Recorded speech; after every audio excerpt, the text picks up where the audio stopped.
Alright, what up everybody, it's your boy the Infinite Dragon here. Welcome back to Witch on the Holy Night. If you're watching this on YouTube, you're watching an archive stream, be sure to check me out live. Link is always in the description down below, as well as the link to my Discord, which will let you know what I'm doing, what I'm thinking, how I'm feeling, all of that good stuff. The commercials were wild. You just saw the Conker's Bad Fur Day one, which was, yeah, that was a little bit wild. If you hear some clinging in the background, that is just the bells that are in my hair.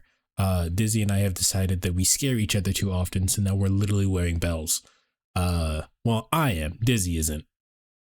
Dizzy will eventually get theirs at some point, I guess. But I didn't feel I didn't feel it necessary to take it out of my hair. So if you hear some clinging going on in the background, that's just me. All right, let's go ahead and continue where we left off. I'm gonna be honest, chat. I totally forgot that the reason we started playing this game was because the movie was coming out soon. What's next, a collar? You know, there was a time period where I totally would have rocked a collar.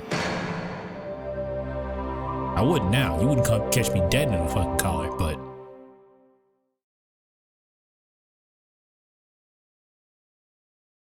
how you doing today, Weez?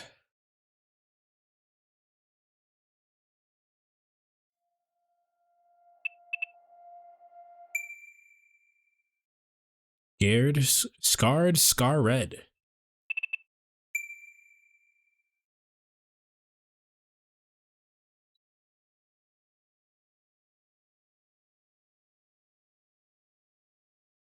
December, the month when even monks were busy at work.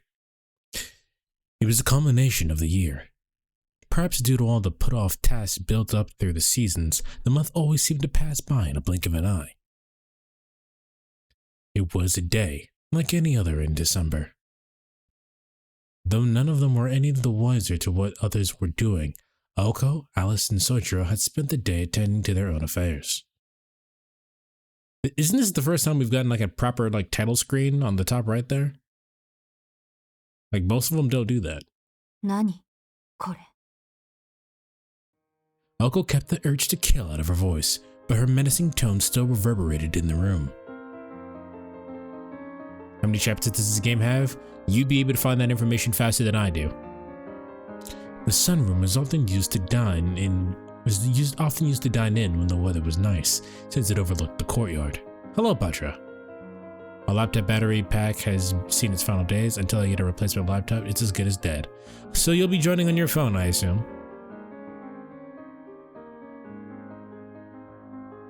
The battery pack or the battery itself? Because can't you just get the battery fixed?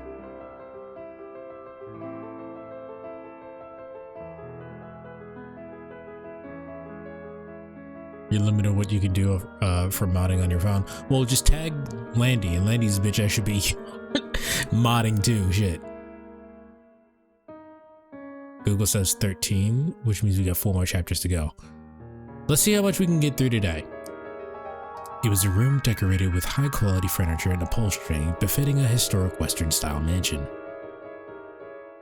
The fusion of Chinese Chippendale aesthetics and traditional English Gregorian elegance caused even Aoko, a commoner, to think twice about doing anything unaristocratic on the grounds. I do not know the answer. We're going to be looking into going to the repair shop and seeing what the damage is and see what I can do about replacing the battery. Well, good luck and hopefully it's not too expensive. I remember being in college and my computer laptop screen broke. And I took it to services and they fixed it for free. And when I tell you that screen was fucked up, I mean it was bad. Like it looked like, it low-key looked like I punched my laptop. That's how bad the screen looked. And they fixed it for free.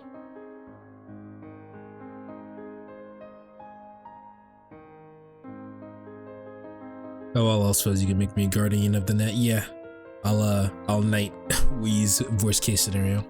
Wheeze is always here. Truthfully, she was sickened by the. You should be able to do everything you need to from a phone though, because I don't necessarily need you to do shoutouts because I can do that myself. The only time I refer the mods do it is if for whatever reason I can't tap out of the game easily, but I should be able to do shoutouts myself.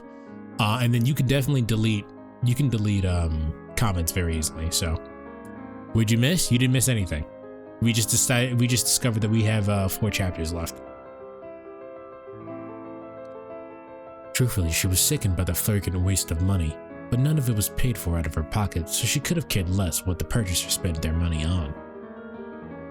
3 unbelievably out-of-place offerings sat atop the lavish sunroom's table, as if enshrined. In stark contrast to the room, we have 4 more chapters left, not that it's 4 chapters. In stark contrast to the room, they appeared like meals prepared by aliens. 宗十郎、これ、なんか新しい冗談。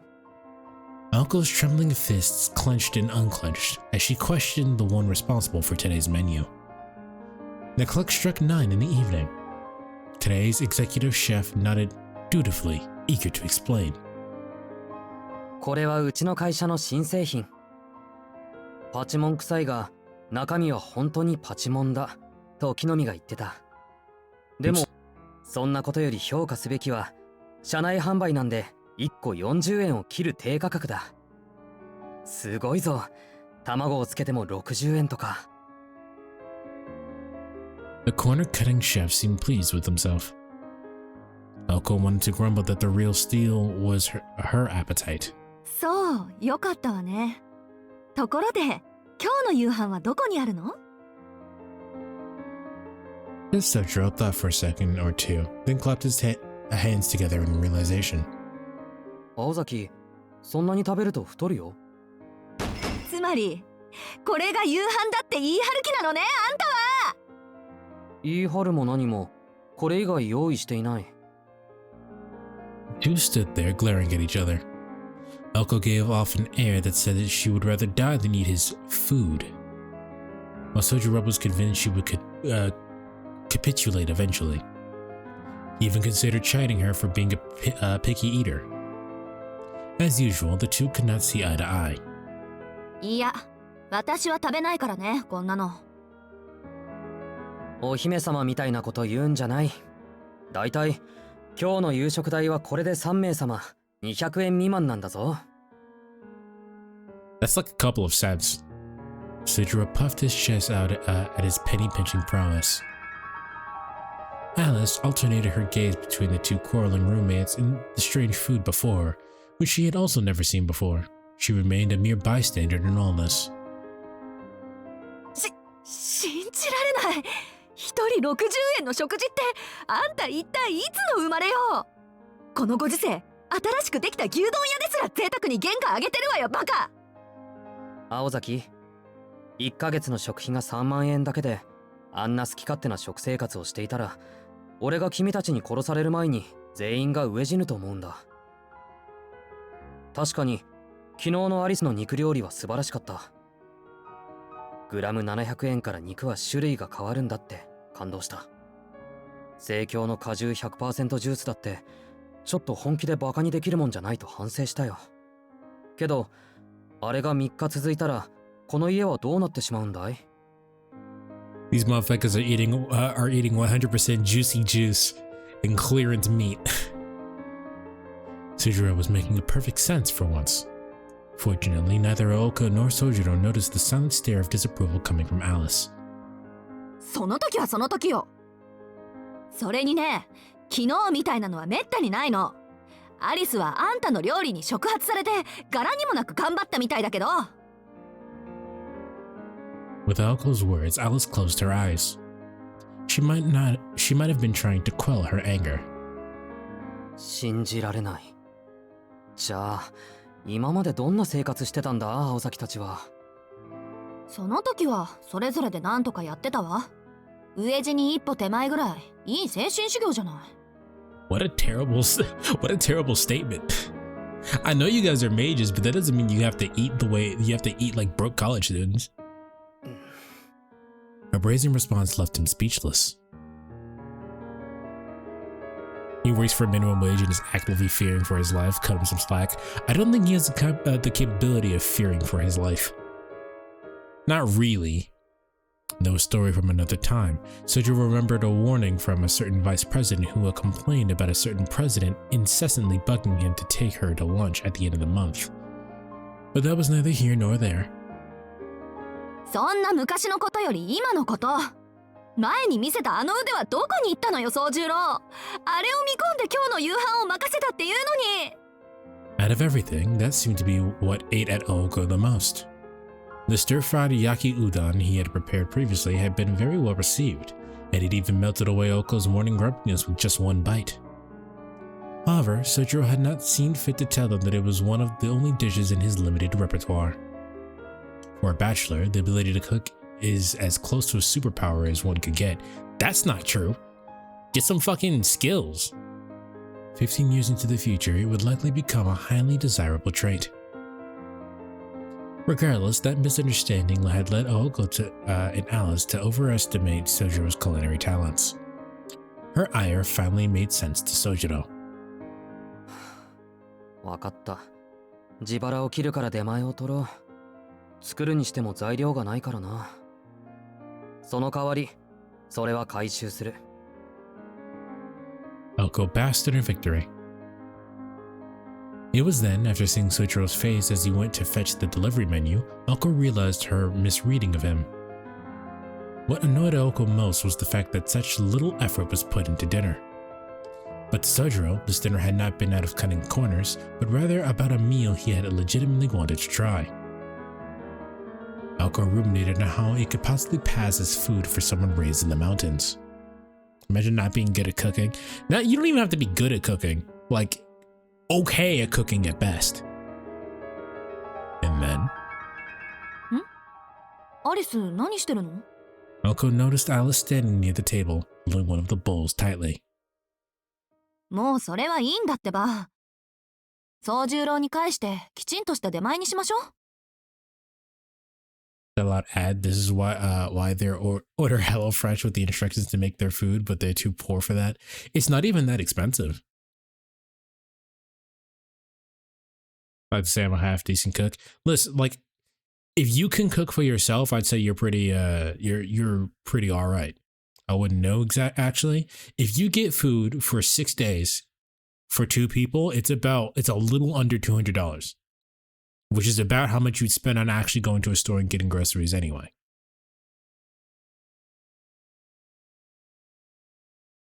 Probably more because it depends on where you get it from.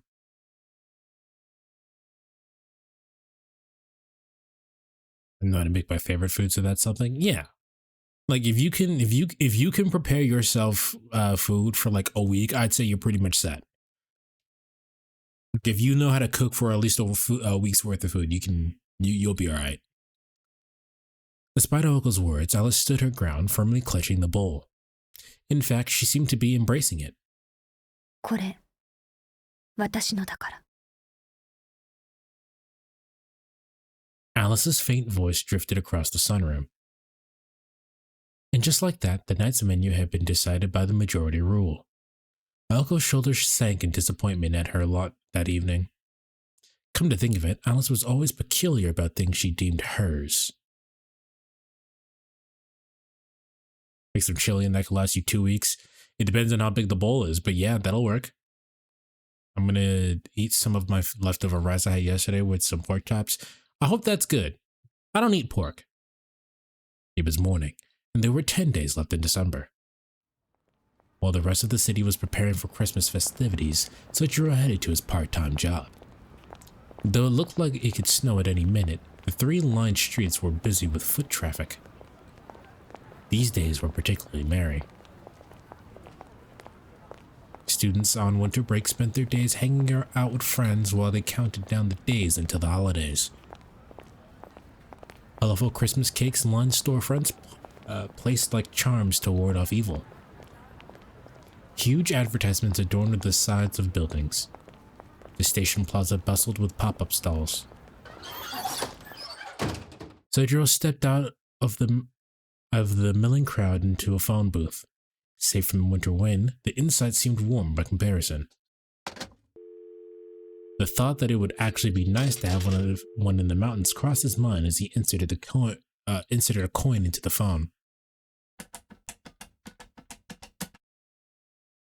My go-to meat has been beef, pork, and chicken. I mean, that's most meats. The only thing you didn't name was fish. He dialed a number from memory, his fingers punching the keys with a somewhat practiced motion. After about 5 seconds, the phone began to ring. Another 5 seconds. Another ring. 10 seconds had passed. He gazed through the window at the various signs of the surroundings and buildings, and marveled at the sheer number of people out and about so early. The number he dialed was the 𝘉𝘢𝘥𝘥𝘪𝘦𝘴. The Tsukiji name was well known in Misaki as a distinguished land-owning family going back generations. Incidentally, their residents have located in the neighboring town of Yashirogi. A kind, elderly female voice finally replaced the ringtone. After her polite greeting, she handed over the phone to Sojiro's target. おはよう、𝘉𝘢 はい、おはよ He was still half asleep, or so it sounded to Sojiro. 一つ相談があるんだけど、いいか？う。ああ、陽気に計らえ。His response did not exactly inspire confidence in Sojiro, but he cut right to the chase. There was a long pause. He was hard to read from this end of the receiver. 単純なことで俺を起こすな。いいか、宗次郎。仲が悪けりゃ遊びに行け。機嫌を取りたきゃいいとこ見せろ。で、それが合わなきゃ早めに手を切れ。俺ができるアドバイスはそんなもんだ。And with the peace, 𝘉𝘢 hung up. It may have been 10 in the morning to Sojiro, but after dealing with what seemed like a 6 o'clock... What? But after dealing with what seemed like a 6 o'clock 𝘉𝘢, all he could do was nod earnestly. He had a feeling his friend had just been trying to end the call, but deep down he knew that advice was sound.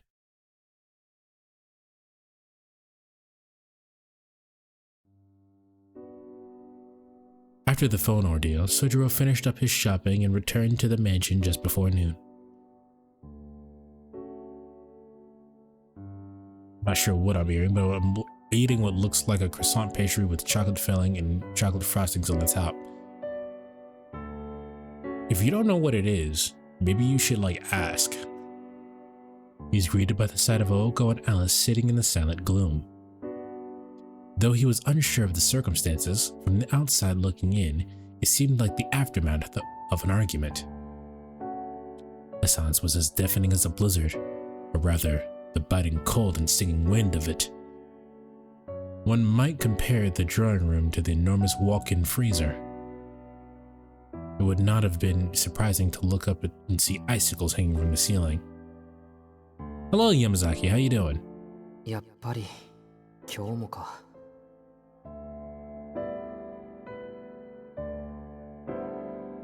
Rice Krispie treats are pretty good. You had a mixture of normal and chocolate. I need to make more peanut butter cookies. Peanut butter is a really good. I have a very high metabolism, so I eat more, and being broke, I can't continue to eat more. So peanut butter is a godsend, and I've been doing a lot of stuff with that. It's peanut butter shakes and peanut butter cookies, really. He felt like a zookeeper pained to see the raccoon and penguin at each other's throats. In fact, he had seen this literally happen the other day at the zoo janitor job. And now, he glanced between them like a zookeeper trying to gauge the animal's temper. Needless to say, the silence meant they were not fighting at this moment. Dinner served as a respite from the conflict. Sojiro was oblivious to the circumstances surrounding the quarrel, but their day in, day out battles against the mysterious mage was clearly taking a toll. もっとも、アリスはいつも通りだけど。Across from the quiet and contemplative Aoko, Alice was reading an old book in her lap, as she was accustomed to. The book seemed somehow heavier than the other ones. ただいま。煮詰まってるな、ここんところ。He greeted them as he took off his coat. 煮詰まるぐらい事態が進んでるならまだ面白みもあるんでしょうけどね。今のご用よ、宗十郎。ん？ Without quite knowing what Aoko was getting at, Sojiro quizzically tilted his head. He told himself not to think too hard into it, but it only made him more curious. 煮詰まってるってことはもうじき完成ってことでしょ。進展がないって意味合いなら行き詰まってると言うべきね。Seemingly too preoccupied to scold Sojiro, Aoko waved her hand as though shooing off an insect. But Sojiro being Sojiro, じゃあ言い直して。いや、あれから進展はあったかい？ Sojiro held his ground. 宗十郎には関係ないわ。こっちの事情に関しては不可侵だって言わなかった？ Her response was calm but pointed. Surliness was her weapon of choice, and today she seemed determined to swing it at will. もちろん聞いてる。ところで、お昼はまだだろSojiro chose to brush off Aoko's attitude. Your dad's gonna make some chicken for chicken wraps? Sounds pretty good. I think we're just gonna have whatever is in the house today. And we're gonna do that Wednesday as well because that's the day when our HelloFresh gets here. And that's also a Writer Wednesday. And I don't think either of us want to cook on that day, so. If Aoko's weapon was surliness, Sojiro was blitheness. He wielded just enough of it to make Aoko flinch. どうしたの今日は？何かいいことでもあったわけ？ Dude has the craziest luck stats to stay alive just long enough. It's almost as if the plot requires that he stays alive. Sojiro shook his head. まだなんだ。じゃあ、ちょっと提案がある。How spicy do you like your chili? Not so spicy that you, like, a normal person couldn't eat it, but I'd like it to have a nice kick to it. He dug around in the pocket of his coat, which was now on a hanger. Aoko gave him a dubious stare while Alice's ears perked up at his upbeat tone. 実は今日、給料日だったんだ。お金も入ったことだし、外に遊びに行こう。He spoke with a warm smile as he removed his wallet from his coat pocket. The other two did not know what to make of it. 宗十郎。 She wanted to take exception to his bright mood, but found herself wrestling with the idea of reacting positively to it. After all, he was making a gesture of good faith to try to make things better with what little funds he had. The thought itself was not a bad one. While there was always the chance that Alice would keep quiet until the slightest thing annoyed her, at which point she would ruin everything, Aoko wanted to accept his goodwill. However, she was not in the mood to walk around town with either of the two, nor was the timing ideal. 悪いけど今忙しいの。暇になったら思い出してあげるからしばらく我慢して。 Alice seemed to give the same response, though wordlessly. Sojiro was not about to be held back by the sullen mood. 忙しいって、ここで黙り合ってるだけじゃないか。Because you don't find ketchup spicy? I know a certain somebody sneezed out of nowhere. 徹夜漬けの時、気分転換は必要だって言ったのは青崎だろ。行き詰まったら回れ右して戻らないとどこにも行けない。Pedro spoke with unusual confidence as he drew 2 tickets from his wallet and slapped them on the table. At first glance, they looked like advance tickets to a movie, but not quite. They were tickets to a famous aquarium. To get there, they would have to take a rapid train and subway to a city several times more modern than Misaki. It housed not only the biggest shopping mall in the prefecture, but also the multi-purpose auditorium. Set to open next year, designed to host international conferences and stage productions. I don't know if he realizes it, but that he just asked her out on a date. それと、夜はメシアンでカレーでも食べてくれ。Oh, no, I understand what's going on. I think he forcibly is telling Alice and Aoko to go hang out with each other, but I don't think he realizes that this is cliche date stuff. Saying that, he slapped 2 bills on the table as if he struck it rich. It was Sojiro's turn to make dinner tonight, after all. じゃあ、そういうことで。His business concluded, Sojiro returned his wallet to his coat pocket. It was then that Aoko realized what Sojiro meant by be seeing you.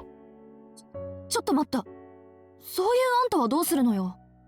今日はアルバイト。Sojiro was almost too quick with his response, helping Aoko to see things for what they really were. I think I'm gonna play some Slay the Spire too, so if there's long bouts of silence for me, I'm most likely making my brain work overtime so I can make 19 so I can take 19 damage instead of 20. Yeah. As long as you're paying enough attention to hear what's going on.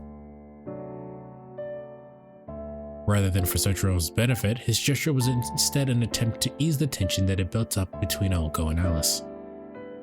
Though, if asked, both girls would tell you it was an unnecessary gesture. Still, for him to pay this much attention to the household, if anything, gave Aoko a reason to reflect on her own immaturity.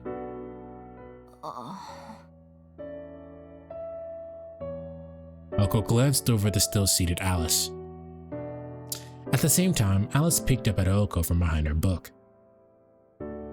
They kept still, staring at each other. 私は構わないけど、今やれることは全部やってあるし。そうね。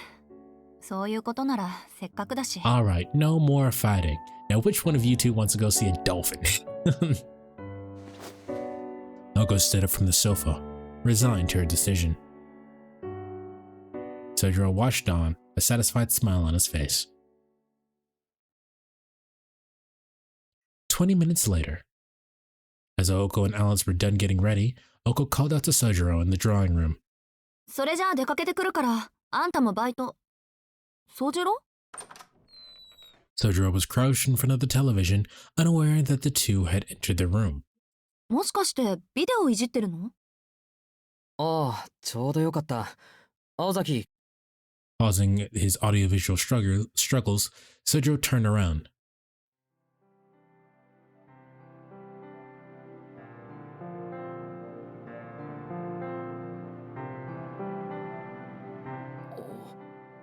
He froze in shock, forgetting what he was about to say.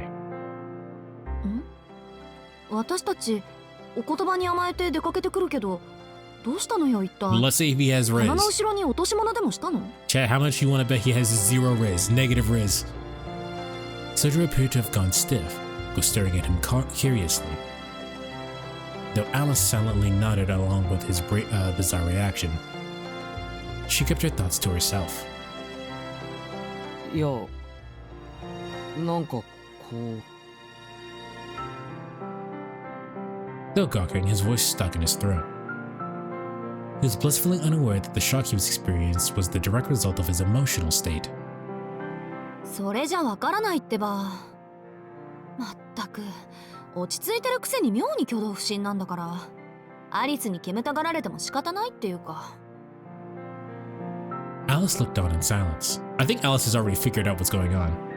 He was not confused or in a daydream. That much he could tell. But this frozen look was all by accounts a first for Sojiro. それで何かあったの？ああ、いや、これなんだけど。Yeah, I think Alice clocked exactly what happened, but Aoko's like, man, hurry up and talk. He got that zero is, but the looks that says now these girls are going to see some fishes. It's true. 青崎、ビデオってどう使うんだ？ Shaking his head to regain his composure, Sojiro pointed to the VCR. A VHS player sat on the shelf beneath the TV. 何？タイマー録画でもするの？ Aoko walked over and crouched next to Sojiro in front of the TV. いや、木の実からビデオを借りたんだけど、映らない。Alright, is it porn? まず、テレビの電源が入ってない。With a click, the TV screen flickered alive. 次、チャンネルを外線に合わせて。あら、意外にも真っ黒。木の実くんのことだからテープ頭から録画してると思ったけど。During the time period, videotapes were still rather expensive. Therefore, it was only natural for people not to waste a single second of the tape's 120-minute capacity. 割と趣味には気を使う性格なのね。じゃ、早送りっと。Well, this is the vice president, the student council vice president. So, but he's still a teenage boy, right? Elko picked the small remote up and quickly pushed the button marked forward. A timer showing 7 days left. How you doing, Where? The VCR beeped in protest. With several clicks and thuds, there was an empty whir from within the machine. 壊してないぞ、多分。 The vast majority of people who say this are actually very prone to destroying electrical equipment, but that is a separate matter. おまけにテープが入ってない。 As soon as the words left her lips, it all made sense. テープ Sojiro imagined adhesive tape, clearly confused. 宗十郎、木の実くんから何か渡されなかった？ 渡 He された probably け doesn't know ど、 what porn is. ほら、 I think he'd テーブルの上。 understand basically immediately what porn is. Like, I don't think he knows what it is, but he'd probably see it and go, oh, you know, I'm good, actually. Eating some heb sushi, a jalapeno crunch roll. Nice. Though she should have been used to it by now, she caught herself wondering if Sojiro was being stupid deliberately.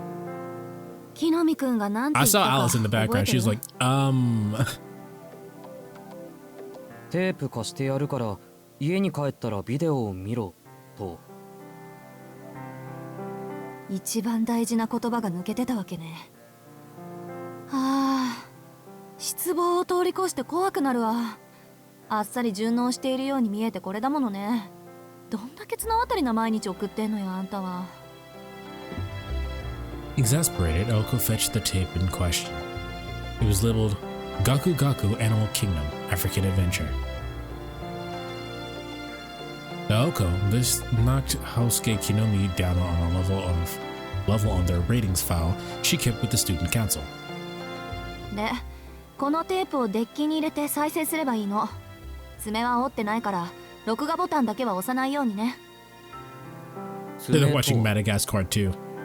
ここ、テープの側面にへこみがあるでしょ。これをカバーしているのが爪。これを切り取っておくと、もうそのテープは上書き録ができなくなるのよ。How is this a dating sim? It is not a dating sim. It is just a visual novel. そうね。If you want to know about the Digimon, the Digimon Smash or Pass, that is tomorrow. But no, this is not a dating sim. 大事なものだから消しゴムで消えないようにフィキサチーフをかけたっていうか、ヒューマンエラーを物理的に防止するアナログな防御法ってわけ。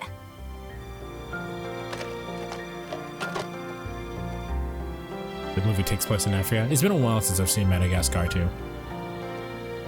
She inserted the tape into the VCR and handed the remote to Sojiro. Just this small interaction used up a fair bit of Oko's patience.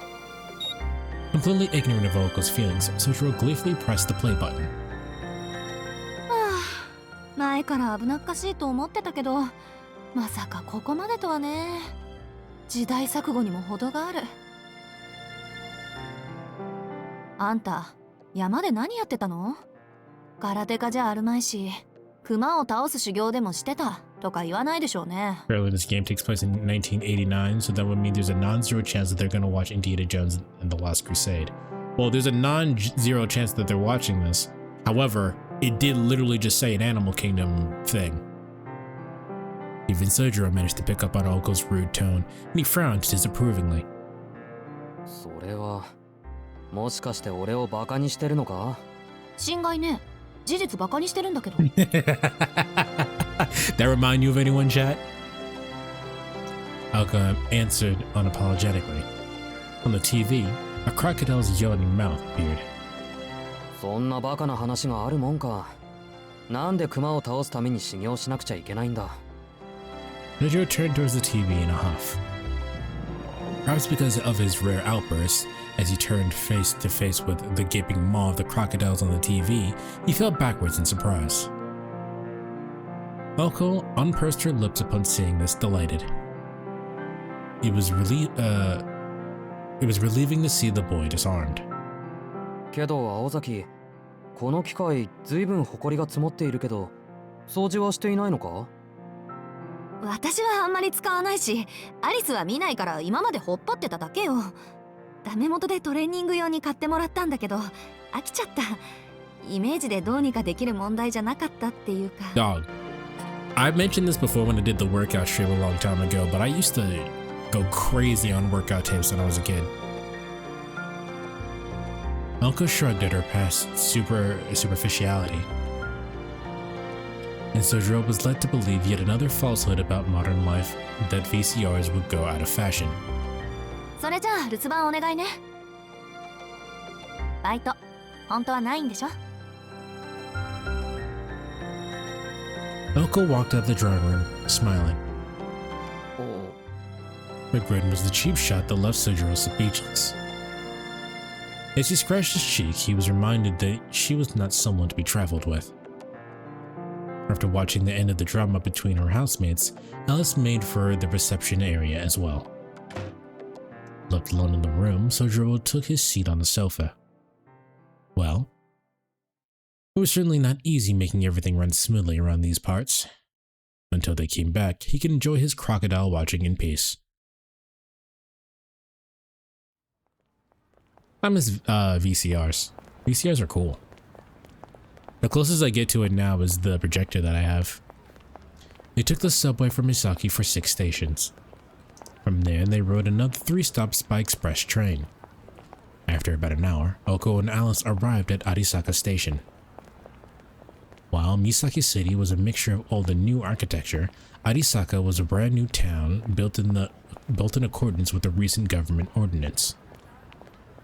It was as though an entire town full of tall buildings spread up in the middle of nowhere. It was near the end of December in the middle of winter break. Even the bustling plaza in Misaki was quiet compared to Arisaka in the evening. Whether it was a huge mall full of countless specialty stores or the crowded, multi-purpose auditorium, there really was something for everyone here. For that reason, beyond its local residents, Arisaka Station was crowded with people from far and wide. へえ、あれが新しい演劇ホールか。県内最大のコンサートホールらしいけど、中はどうなってんだろう。なんか周りのビルより背が高くない？ They made their way to the aquarium, weaving through the crowds. Alco might have been used to city life, but Alice was slightly anxious. The people passing by must have thought this pale girl had a place, which Alice happened to agree with. 来年夏にはビッグアーティストも来日予定。って、ピンクトゥルーデが入ってない？ちょっとこれ日本初ライブよ、アリス。 Who the fuck would name themselves Pink Trudy? Alco explained, overcome by excitement. This kind of pop rock band was right up Alco's alley, but naturally, Alice did not seem very interested. それよりセレモニーに予定されてるポーランド楽団の方が驚きだと思うけど、随分とお金がかかっているようね。ほんと懲りない人。 Alco cursed under her breath before hurrying them along. Underneath the construction map read, with the support of the Koonji group. The aquarium they were looking for on the top floor of a massive building was on.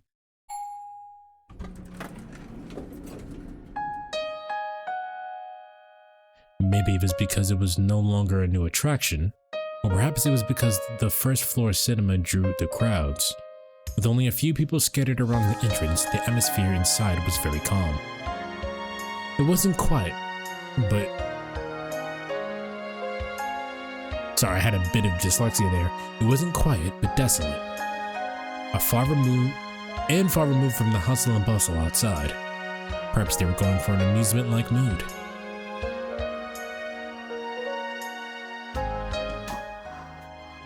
Alice quietly caught her breath, staring in awe. She was like a child seeing the circus for the first time, her eyes wide in anticipation and wonder. お、気に入ったみたいね。よかったよかった。宗十郎おすすめの物件は気難しいアリスさんのお眼鏡にかないましたか。 Aoko found herself smiling as well.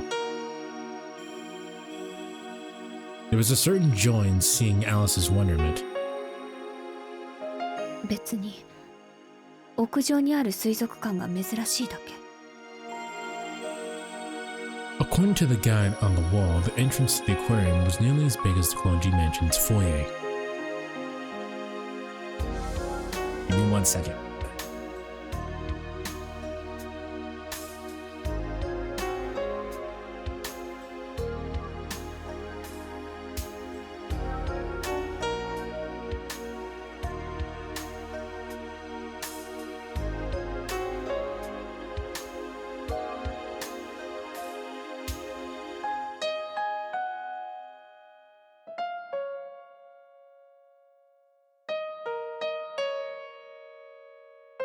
Sorry, I had something in my eye. Also, I look over to see, fuck yeah, penguins! Penguins are pretty dope. Penguins are some of the only birds that I do like. The outdoor penguin show was apparently suspended due to the star penguin Flippy undergoing treatment for an injury. Aw. It was an unfortunate state of affairs, but one that did not stop Alice from continuing to read over the guide. Apparently, she was quite familiar with penguin shows. Then,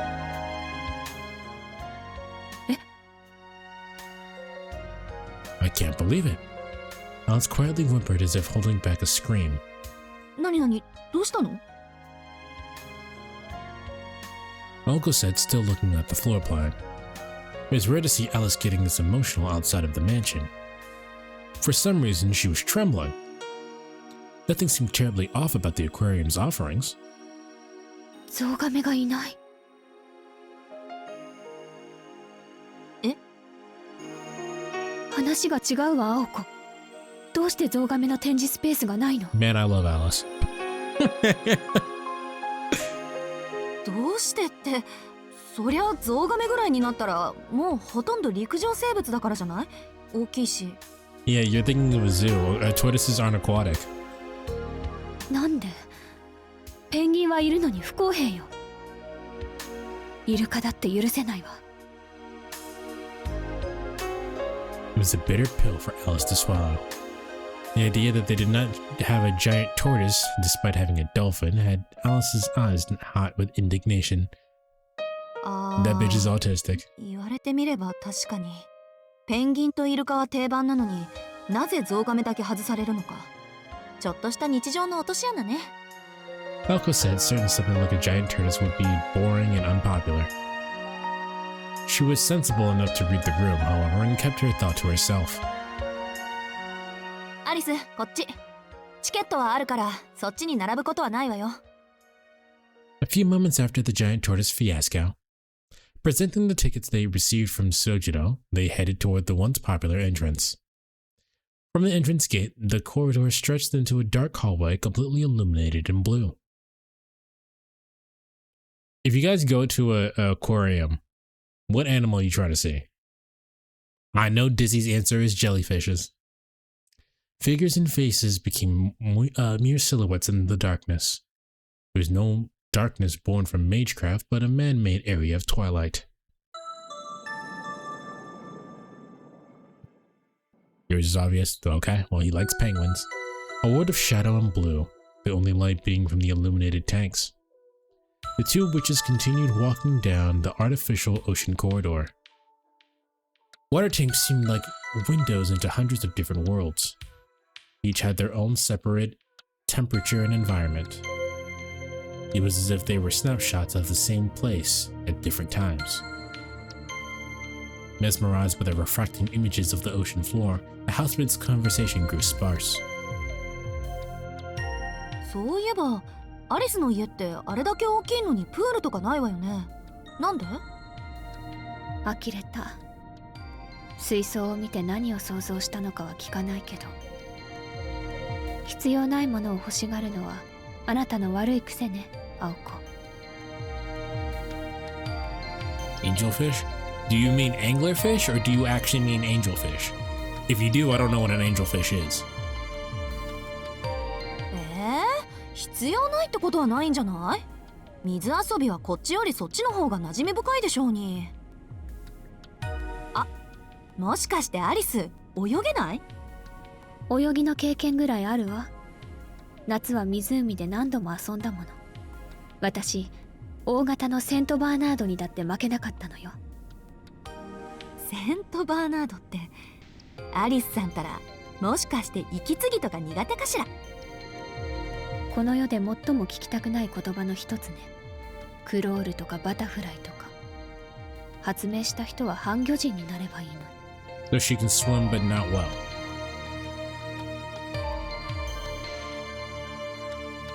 Their pace was more delicate and solemn than a stroll along the beach. It was the sort of absent-minded chat one might hear between girls anywhere in the world. In here, the only thing to do was look at blue screens. でも驚いた。あんなにあっさり館の留守を任せるなんて。あいつがこっそり西館に入るかもとか考えなかっ If he た？ did that, he'll die, so... 彼、そこまで考えなしじゃないでしょ。Right, like, he'd just die. Certainly he has some form of self-preservation. それに、それならそれで手間が省けてせいせいした？そうじゃなくて、一度交わした約束は破らないんじゃないかって。That he was not. Alko nodded, her long hair waving back and forth. A certain gleam of surprise in her eyes. Onward they meandered to the next aquatic world.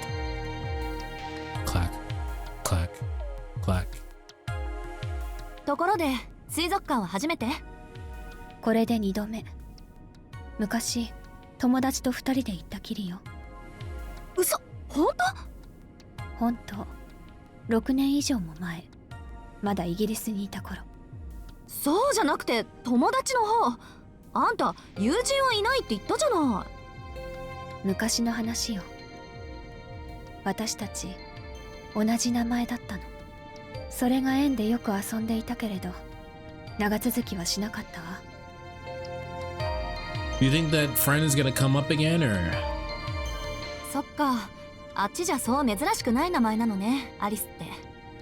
こっちで言うところの涼子とか花子みたいなもの？ええ、青子とか赤子とか黒子とか白子みたいなものよ。後半はみんな普通名詞なんですけど。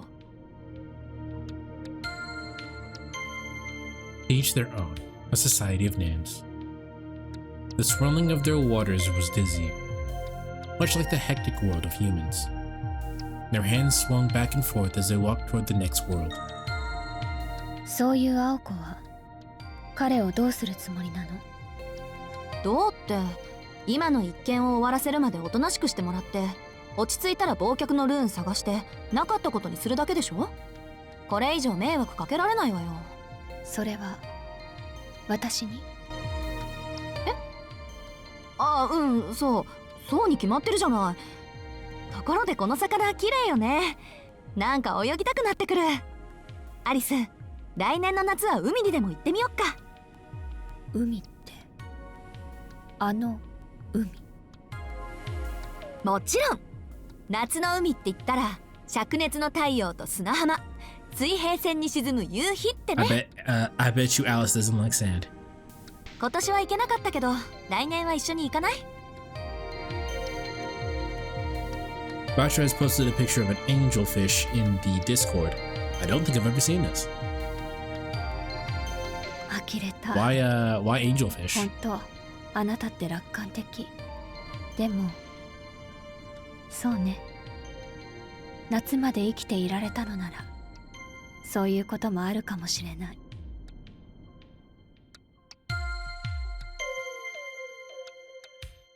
The two girls journey to the next oceanic wonderland.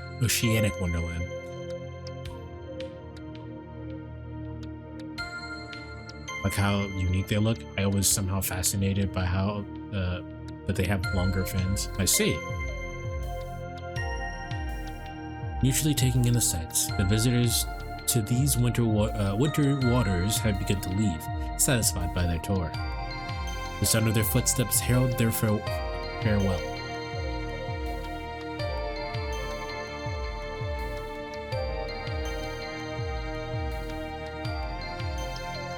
Yeah, I also thought he meant anglerfish.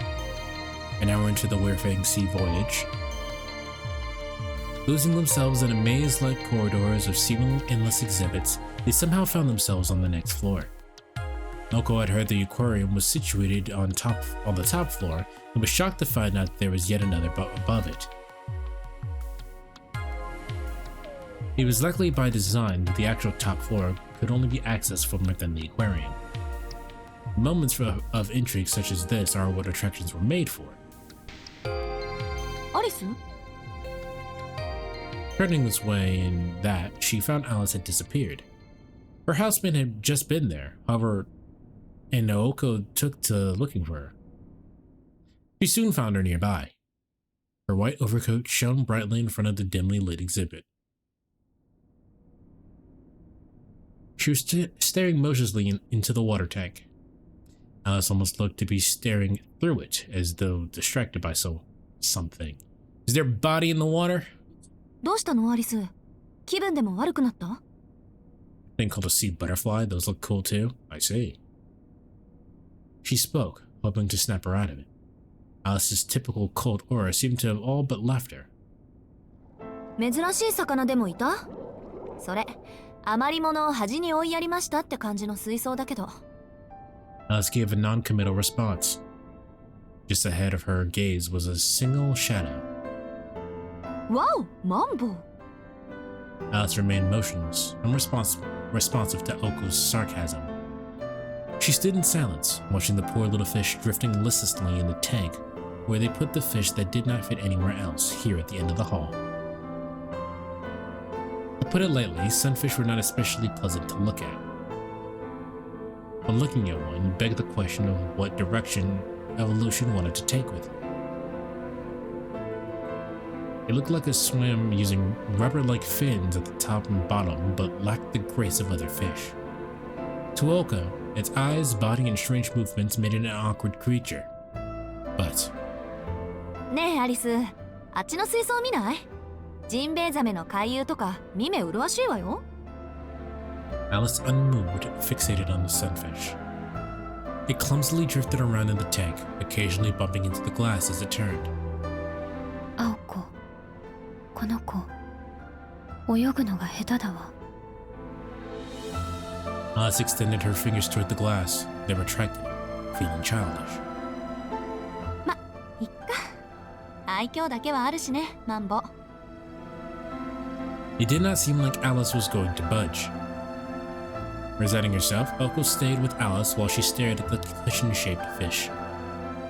へえ、マンボウってフグ目だったんだ。何々？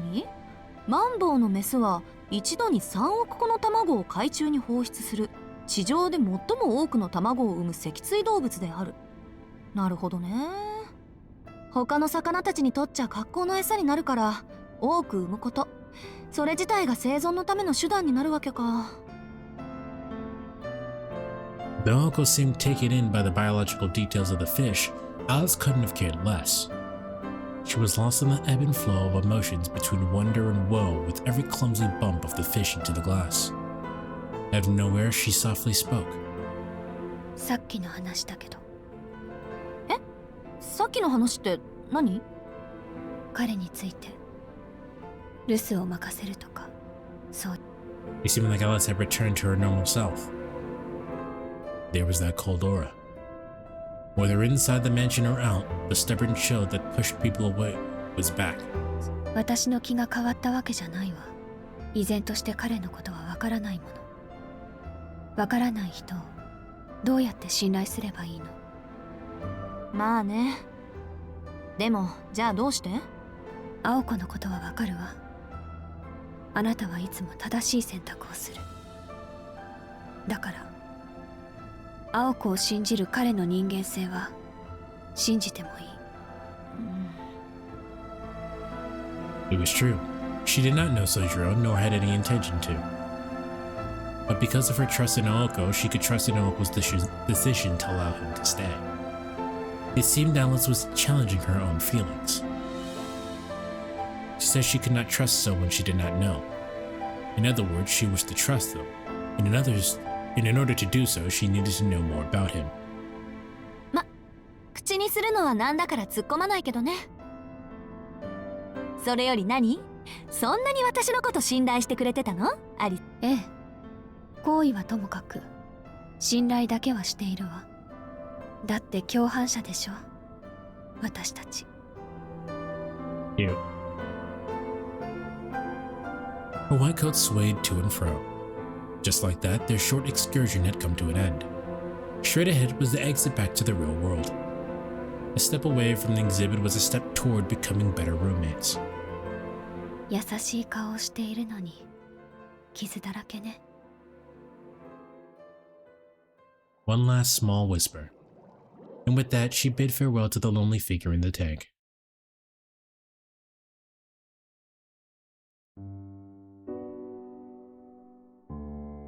The sun set early during winter. By 4 in the afternoon, it had already fallen below to the horizon. Evening seemed to arrive at the mansion earlier than in the city. なるほど。君の生態はよくわかった。He sounds like Philip. Sojiro sat alone, sipping his warm tea in the chilly room.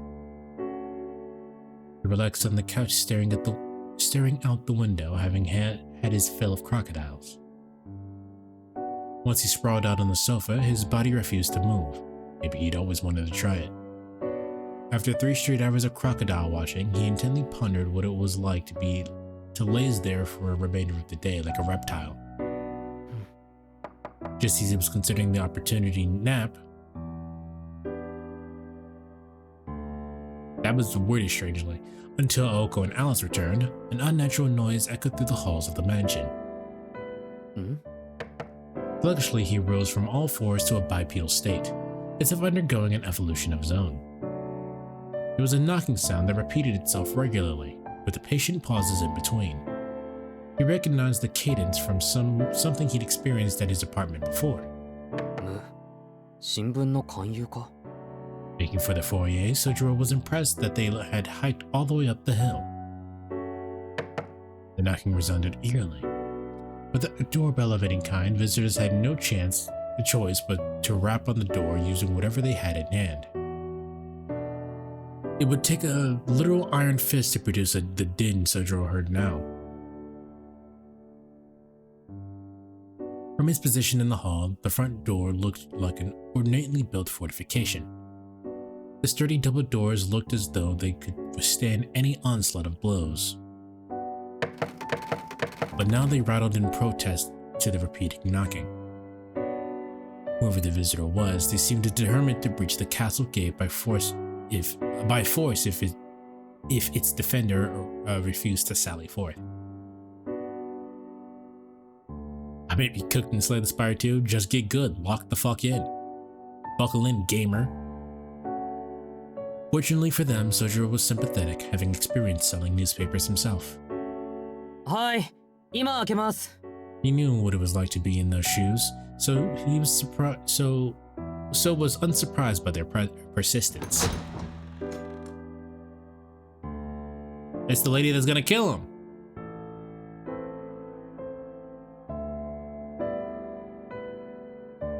Oh. There stood the second surprise of the day. Sojiro was struck speechless. He was greeted by a young woman who hardly looked the part of a newspaper hawker. Standing in the courtyard against the dusk-lit horizon, she appeared more at home in the European mansion than Sojiro did. Do you not remember this lady? This is the lady you ran from. I mean, he probably doesn't. It's been like a month in-game at this point. She carried a dignified air in spite of her dainty frame.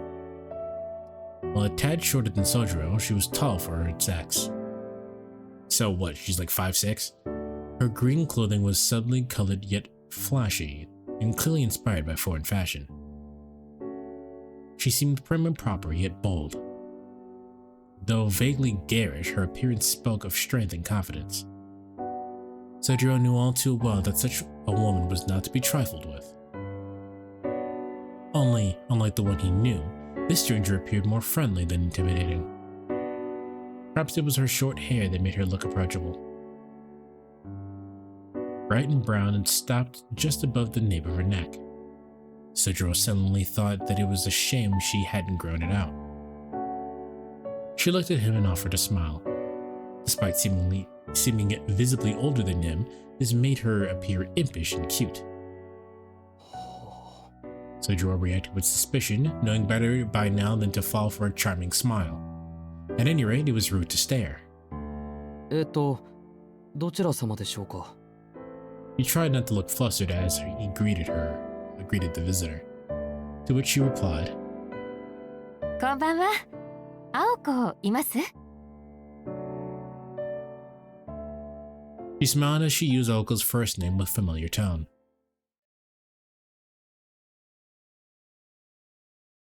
青崎はいないんです。 Before he gets fucking cooked, give me one moment. That's either a sister or someone trying to kill him. Kill her. Give me 1 second. I gotta use the bathroom.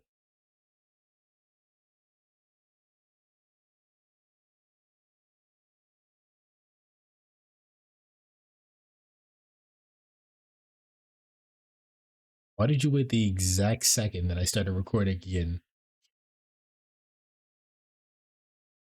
Dizzy is telling me that they are hungry. Huh? Do you want to make the food then? I don't care. We're having pasta for dinner. Zaki isn't home right now. Yes, of course. She looks like a Persona character. Okay, is that she looks like a Persona character derogatory or she looks like a Persona character positive? That's the question now. She smiled again, this time deviously upon learning of Oko's absence. それじゃあ、クオンジさんも留守なんだ。I assume this is her sister. Sojiro looked perplexed. This was the first time he had heard Alice refer to her by their last name, only and again with the familiarity of an old friend. そっか。夜ならともかく日中から2人で出かけるとは感心感心。形だけの雑居だろうと思ったけど、ちゃんとうまくいってるのね。He doesn't look bad, but there's something about her style specifically. I mean, I don't know if I can I don't know if I understand what you mean. Also, this is the wrong scene. Y'all were just gonna let me do this? Y'all were just gonna let me be on the wrong screen?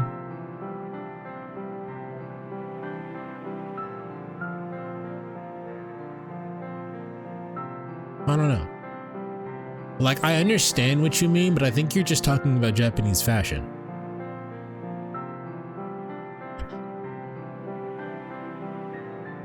I don't know what the right screen is. I was using this one for quote-unquote immersive reasons. Sojiro found himself nodding in response to her smile. It was strange enough that this visitor knew of both Oko and Alice, but Sojiro found her odd as well. Likely in her early 20s, she did not appear much older than he was. She was clearly hiding something behind her nonchalant manner and bright smile. それじゃあ、帰ってくるにしても夜？はい。終電前には帰 He ってく clearly る doesn't と know 思い anything ま about すけ talking ど。 to strangers, though. そう。ところで君、誰？ Pedro, troubled by her forwardness, wanted to ask her the same. Alas, who are you was a question far too difficult for Sojiro. すみません。誰かと言われてもよくわからなくて。とりあえず、今は留守番してますけど、実は青崎の友人なんです。He was a response without an ounce of persuasion to it. The young woman's face lit up at what she believed was the boy's attempt to tease her. へえ、面白いこと言うのね、君。名前はなんて言うの？静木宗十郎というのですが。His shy answer made her giggle. Sojiro had no idea what he'd said that was so funny, but her laugh did not offend him. It came across as warm and affable rather than derogatory. Then, after she finished giggling, the one fixated him with a rather tender look. いや、気に入ったわ。宗十郎くんだっけ？ She used his first name. Wait, didn't he?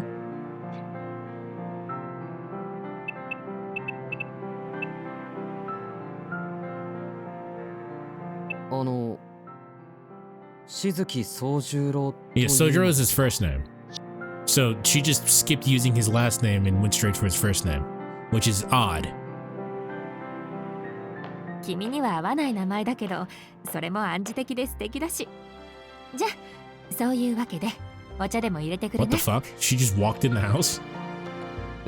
あ、いや She slipped past him into the house, boldly striding through the entrance hall. うわ、呆れた。ほんと以前のまんまじゃない。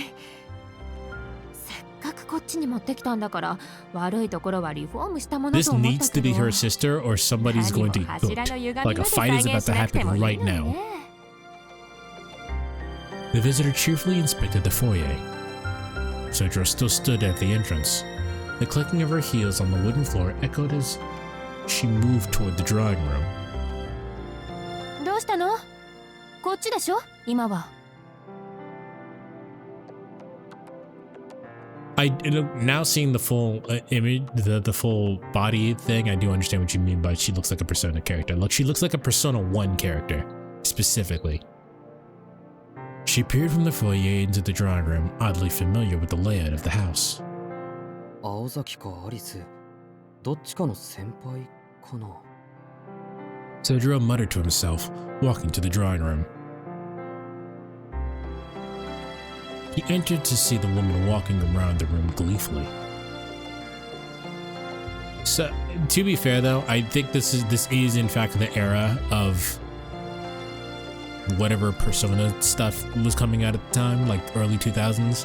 So it's just the early 2000s style. It's just this game is updated to make it look more modern, but it's the early 2000s style. Like someone strolling down the park boulevard, she peered around the corner, breathing in the nostalgia. Crooning with ladylike, or rather girlish glee. よく見れば、このテレビって。She stared at the television inquisitively. Perhaps she had never seen a 30-inch television before. Imagine that. Awkwardly for Sojiro, the cathode ray tube was displaying images of the animal kingdom. He wished he'd stopped the video before he entered the door. もし I'm looking at the cast, and there are a couple here that have way more Persona main character energy than others. I think it's just that era. It's the era of video game. He blurted half a question, attempting to regain his composure. There were many questions to be answered, but he first resolved to ask her name at least. The woman turned a coldly observant gaze on him. Her intimidating eyes and long, thin eyebrows bored into Sojiro through her spectacles. Sojiro had intended no offense, but now he felt like he had chosen his words very poorly. He apologetically climbed up. Then, やだな、宗十郎くん。もしなんてかしこまって。私そんなおばさんに見える？ she snickered. Her disapproving glare melted into a teasing smile. Of course, that wasn't true at all. It would be more accurate to say she had the air of an older sister, an one-san. Or at least that was what Sojiro attempted to express with his body language, to which she grinned smugly. よろしい。なら、そんな他人行儀な話し方はやめましょう。つまらないし、柄じゃないわ。 Okay, that either means she's going to talk more personal or she's going to try to kill him.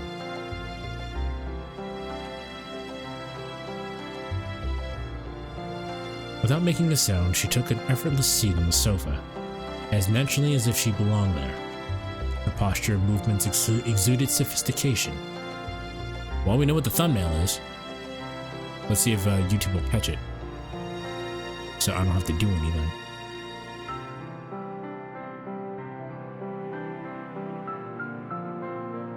Posture and movements exuded sophistication, and she required no words to instruct him to hurry and make the tea.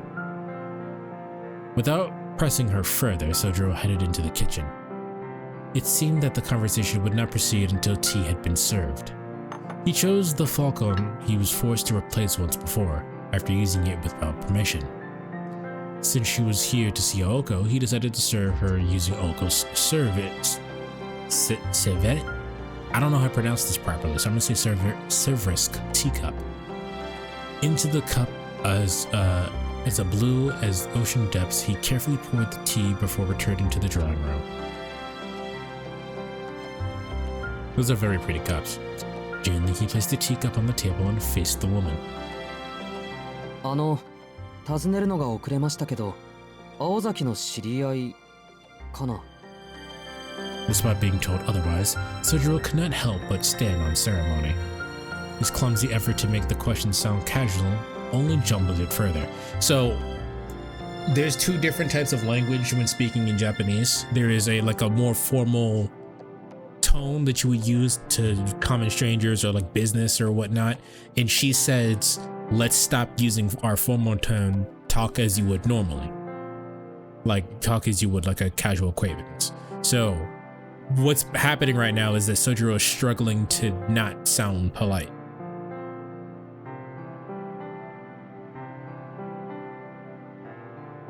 She almost looks like if Futaba was never a shut-in or introvert.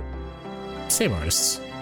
Actually, that's not true. The artist definitely changed from Persona 1 to Persona 5. The visitor's eyes narrowed again in displeasure. その青崎っていうのをやめてくれない？なんだかくすぐったくて。青子でいいでしょ？呼び方は。The woman kept the rest. It must be your sister, right? That's the only reason why she'd make a distinction like that. The woman kept the rest of their expression indifferent as she slowly raised the cup to take a sip. Smiling, she tolerated this tea that Aoko and Alice regularly criticized as bitter and clumsily brewed. Sojiro had yet to learn the society thoughtfully awarded participation trophies to people merely for trying, regardless of the outcome. ほら、立ってないで座って。見下ろされるのは好きじゃないんだ、私。So, we don't know who the girl in pink is. That's our mysterious lady. Don't know who the fuck this character in white is. And then of course Alice. Alice definitely looks like a fucking Persona character.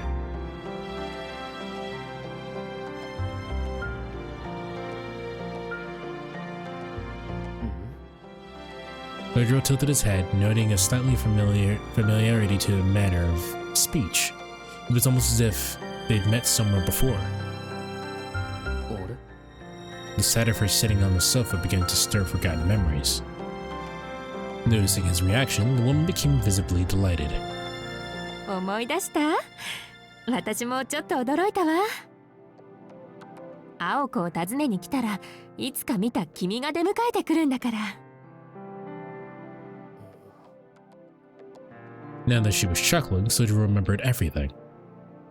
He had only glimpsed her for a moment, but there was no mistaking it. It had to be her, the woman smoking the long cigarette who had cleaned out the pachinko parlor. あの時は私もショックだったな。宗十郎くん、目が合うなりいきなり逃げ出したでしょ？そんなに私ってこわもてなのかしらって、あの日の晩は真剣に悩んだんだから。In spite of her words, she clearly enjoyed the memory. She was right in mistaking her for the murderous shadow Aoko in the park. I know what they mean, but that's a very funny way of describing the murderous shadow in the park from the previous night and fled in mortal terror. Even though it was clearly a case of mistaken identity, he could now see why he had mixed them up. そうか、雰囲気が似てるんだ。Finally, Sojiro realized who the visitor was. He chided himself for not realizing it sooner. それじゃあ、あなたは。 Just as he was about to say it, she held up her hand to interrupt him. She pointed at him like she was aiming a gun. ごめんなさい。君の仕草がちょっと可愛くてからかいが過ぎちゃった。自己紹介が遅れたけど、私は青崎瞳子。Coco. 率直に言うと、青子の実の姉ってわけね。Yeah, it had to be, right? That figured. No wonder he'd been charmed at first sight. It wasn't hard to envision Toko as a not-too-distant future version of Aoko, with a smile that imparted courage to any who glimpsed it. Only, while Aoko was earnest and diligent, Toko seemed to be shrewd and playful. あの子が困ってるって聞いてね。いい加減忠告してあげる気ではるばるやってきたわけなのでした。 Uncle's sister chuckled coyly while sipping her tea. Lured by her charm, Sojiro sat on the sofa as well. He felt like he could relax a little now that the initial shock of an unexpected guest had subsided. Just like that, it was almost 5 in the afternoon. Aoko and Alice would be returning from their excursion soon.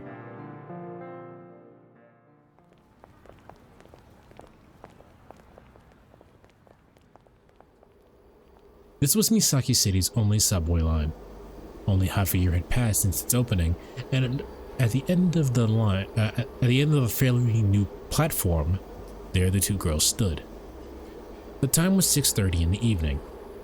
They had been idling for around 20 minutes since returning from Arisaka and had yet to return to street level.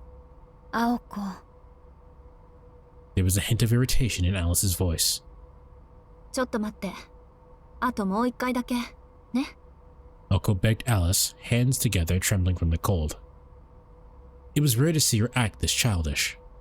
No doubt Tobimaru would consider this behavior more strange than cute if he were here.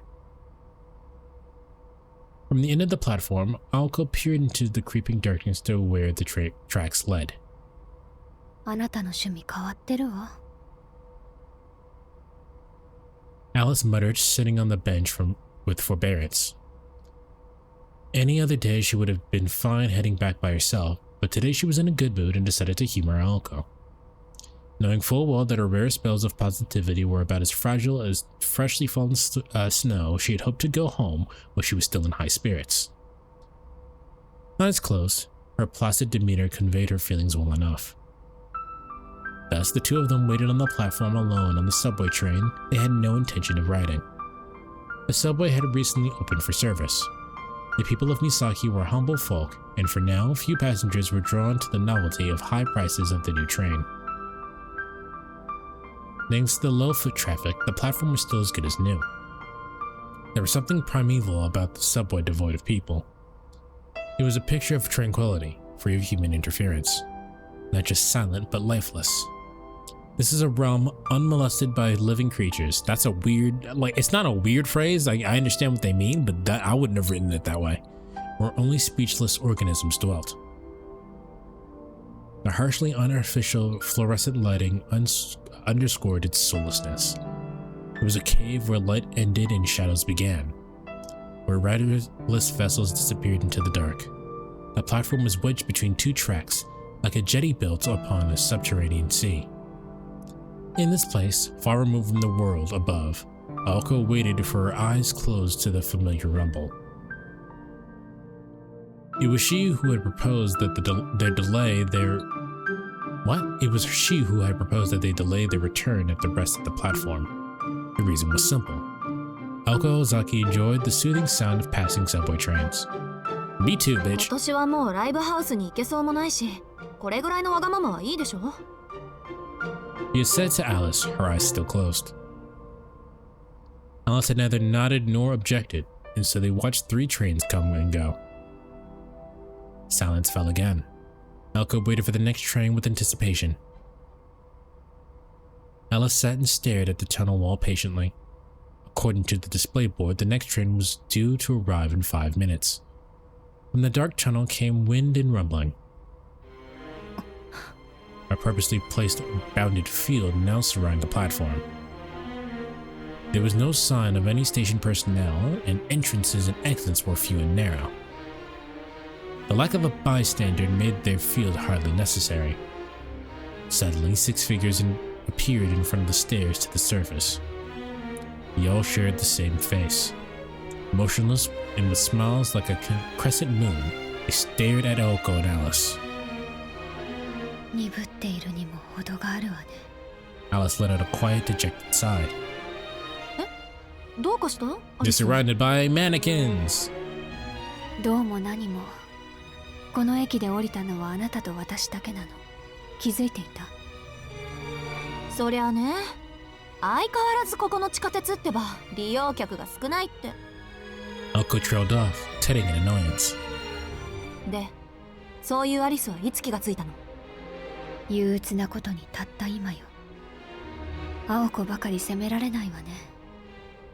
あなたと私が一つならこんなこともなかったのに。つまらない例え話は口にしない。They traded stoic and calm words, never moving or making eye contact. In contrast, the figures near the stairs begin to stir. As though regressing from primates to wild beasts, they drop prone in unison and scramble forth in man-sized ants. They advance as a stream, one after another. Soon, the cluttering came not just from the platform entrances, but from the subway tunnel as well. That's terrifying. At a glance, they numbered at least 30 strong. The eerie scattering multiplied, echoing from the subway walls. Hey Dizzy! You wanna see something creepy? You wanna see something creepy?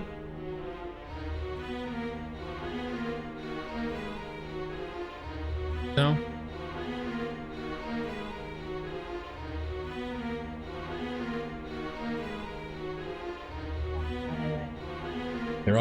They're crawling like ants out of like the subway system that they're standing at. I want none of it. Absolutely none. Spray it. Spray it with the fucking hairspray and spray it. Yeah. 信じられない。これだけの自動人形集めたらうちどころかフランスの一等地も買えるんじゃない？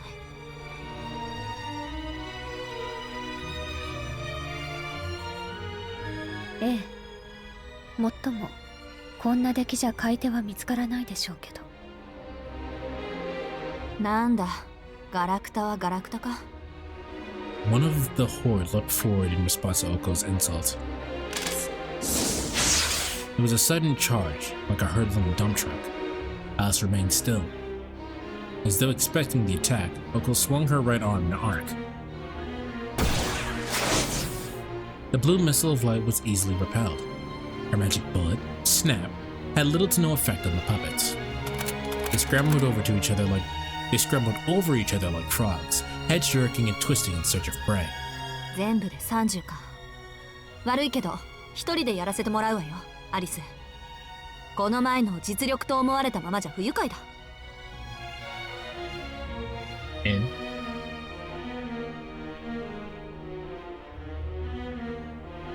Okay. As she spoke to Alice, who was still sitting on the bench, Oko stepped toward the edge of the platform. Among the myriad regrets she still had from the amusement park, the House of Mirrors stung the most. She had been caught off guard in the last battle against the puppet. But today she had come prepared, and she had Alice as backup.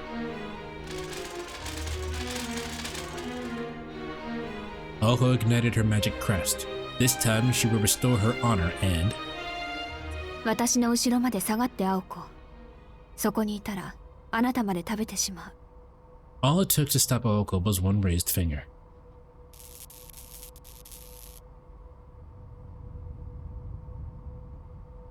待って、アリス、それは。In the depths of the ocean black, the bells of night chimed out. The jetty, as if embraced by the sea god like Poseidon or what the fuck is that? Why not sue me? We're googling that one, chat. Give me a second.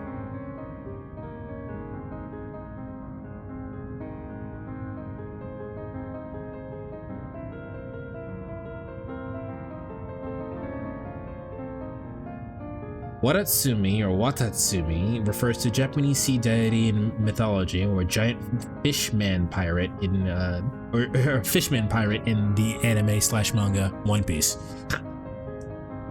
I do remember this guy, but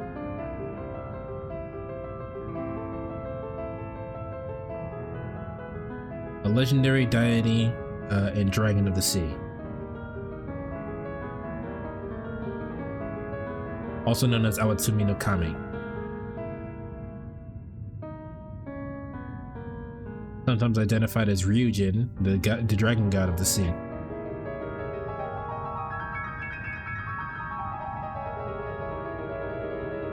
I have a deep cut reference there, I guess. It's probably easy if you're Japanese, but became awash with white motes which seemed to engulf everything. 青子のやり方じゃ跡が残るでしょう。もうじき次の電車も来るし、それに。Behind the white veil, her form blurred and stretched upward. She was like a melancholy ballerina. The figures surrounding the prima ballerina bristled in response to the strange aura. The puppets were inhuman mystical vessels. They had far more reason to fear Alice than they did the human Aoko. They began to flee. Whoever their master was, they sensed enough danger to order a retreat. However, it was too late. The dancers were captivated by their prima, transfixed in place, as if their Achilles tendons had been severed. それに気分を台無しにされたのはあなただけじゃないわ。She removed her black glove. Unlike her subdued demeanor at the mansion, Alice's aura away from home was a biting, frigid blizzard that none could approach. Her discarded glove floated down, settling on the platform deck. The pale haze grew even thicker. Terrified, the massive shadows cried out for mercy.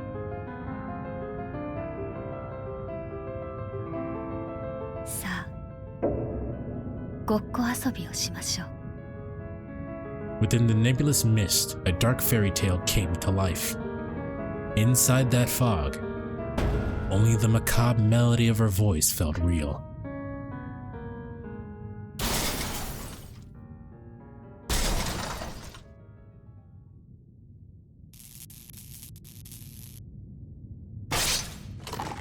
Feast, grind, crunch. At last, the final puppet fell. On the walls, on the floor, on the ceiling. The grotesque mechanical sounds of the demise filled the air.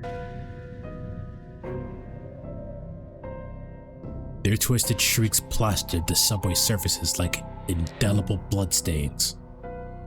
Some amorphous abomination had hastily, yet slowly enough to savor the taste, chewed and devour all 30 puppets.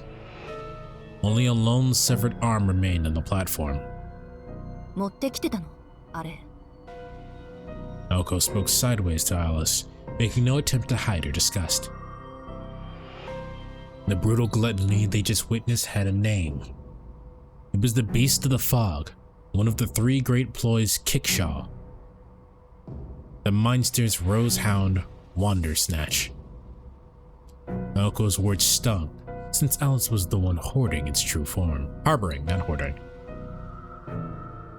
The Great Three Ploys wielded terrifying, powerful curses. While Wandersnatch had its uses in combat, Aoko was not all amused to learn that her companion had been carrying it around town all day. Without hyperbole, it was akin to gouging out the dinner of a bunker buster. What? Without hyperbole, it was akin to gouging out for dinner. Going out for dinner. Okay, that's why I fucking dyslexia, man. It was akin to going out for dinner with a bunker buster bomb in one's pocket. まあ、次からは一言お願いね。他のプロイならいいけど、今のやつだけは別よ。できれば洋館限定にしてほしいぐらい。悪かったわ。でも、最近何も食べさせてなかったから。Alice walked slowly toward the severed arm. Indeed, all she'd done was feed her ploy. No one had died, no blood had been shed, since the meal was made of plastic. 青子、ちょっと。Alice picked up the arm that beckoned to Aoko over her. これを見て。私たちは今まで相手を人形使いと思っていたけど、正確には違ったみたい。わかる？この人形たちは新しすぎる。この子たちが作られたのは17世紀以後よ。それはそれで信じがたいことだけど。なんですって。Although it sounded counterintuitive, automata typically performed better with age. Since the 17th century, the magical concept of using puppets and mannequins had declined. Consequently, it had been much harder to produce a combat-effective automata. If one wanted to build an automata these days, it was far more cost effective to train even a low-class familiar, and it would be better constructed too. Therefore, it was common for modern puppet masters to collect parts made before the 17th century and use them for their creations. The high price of automata often came not from their antiquated combat abilities, but from the rarity of the parts used to make them. Despite that, the enemy mage controlling the puppets used them as fodder, as if they grew on trees. The only conclusion to be drawn was that their current opponent was a spoiled upstart with wealth but no territory. Or so Alice and Naoko imagined anyway. それともう一つ。この構造は三崎氏の結界に似ているわ。まるで自分たちこそがこの町を守る兵士だって主張するぐらい。Alice presented the evidence to Aoko, who was still waving fog out of her face. The revelation stirred profound surprise and then rapid realization. そういうことなのね。Aoko growled, violently smashing the arm on the ground. Her face twisted with anger and a hint of fear. 惜しげもなく骨董品を出してくると思ったら、そもそも出し惜しむほどのものじゃなかったわけか。確かにあの女なら町の結界にも反応しないし、私の欠点も知ってて当然。視点の退去だって簡単にやってのけるわよね。Okay, so her sister's the one. So, to review what we know real quick, chat. Her sister gave up her birthright and forced Aoko into this position and is now coming to claim it back for some fucking reason. That's what's going on right now. だって。Alice quietly listened to Aoko's furious rambling, amused. 青子、これを作ったのはそうなの？ええ、昔から物を作ることに関しちゃずば抜けていたからね、あの人は。The average interaction between two siblings, says the one with two scissors. Aoko glared at the severed arm. She was furious at its creator and herself for taking so long to figure it out. でも、ようやく合点がいった。認めたくないけど、今回の敵は間違いなく私の姉貴。この土地の元継承者、青崎東子その人よ、アリス。I'm pretty sure I have that correctly. Wasn't Aoko's sister the one who originally had everything to herself? Because that's the way the line of succession goes, right? The magic system literally goes to the firstborn child. There usually isn't a secondborn child no, I definitely remember that from Fate, and this carried over here. There usually isn't a second child, and usually even if there is a second child, they don't get anything. But she had given up her birthright, and now Aoko had to stop everything she was doing in order to become mage. I clearly remember that. Yeah, because she fucking had, what was it, a bunny or some shit? At the beginning, you guys remember she had, like, there was a dead animal. She took it to her grandfather to fix him. She wasn't a mage.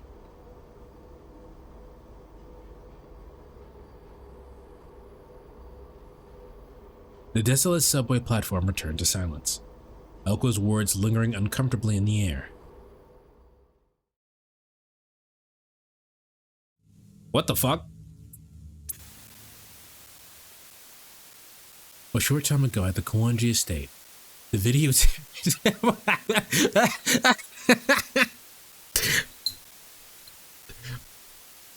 the videotape finished playing.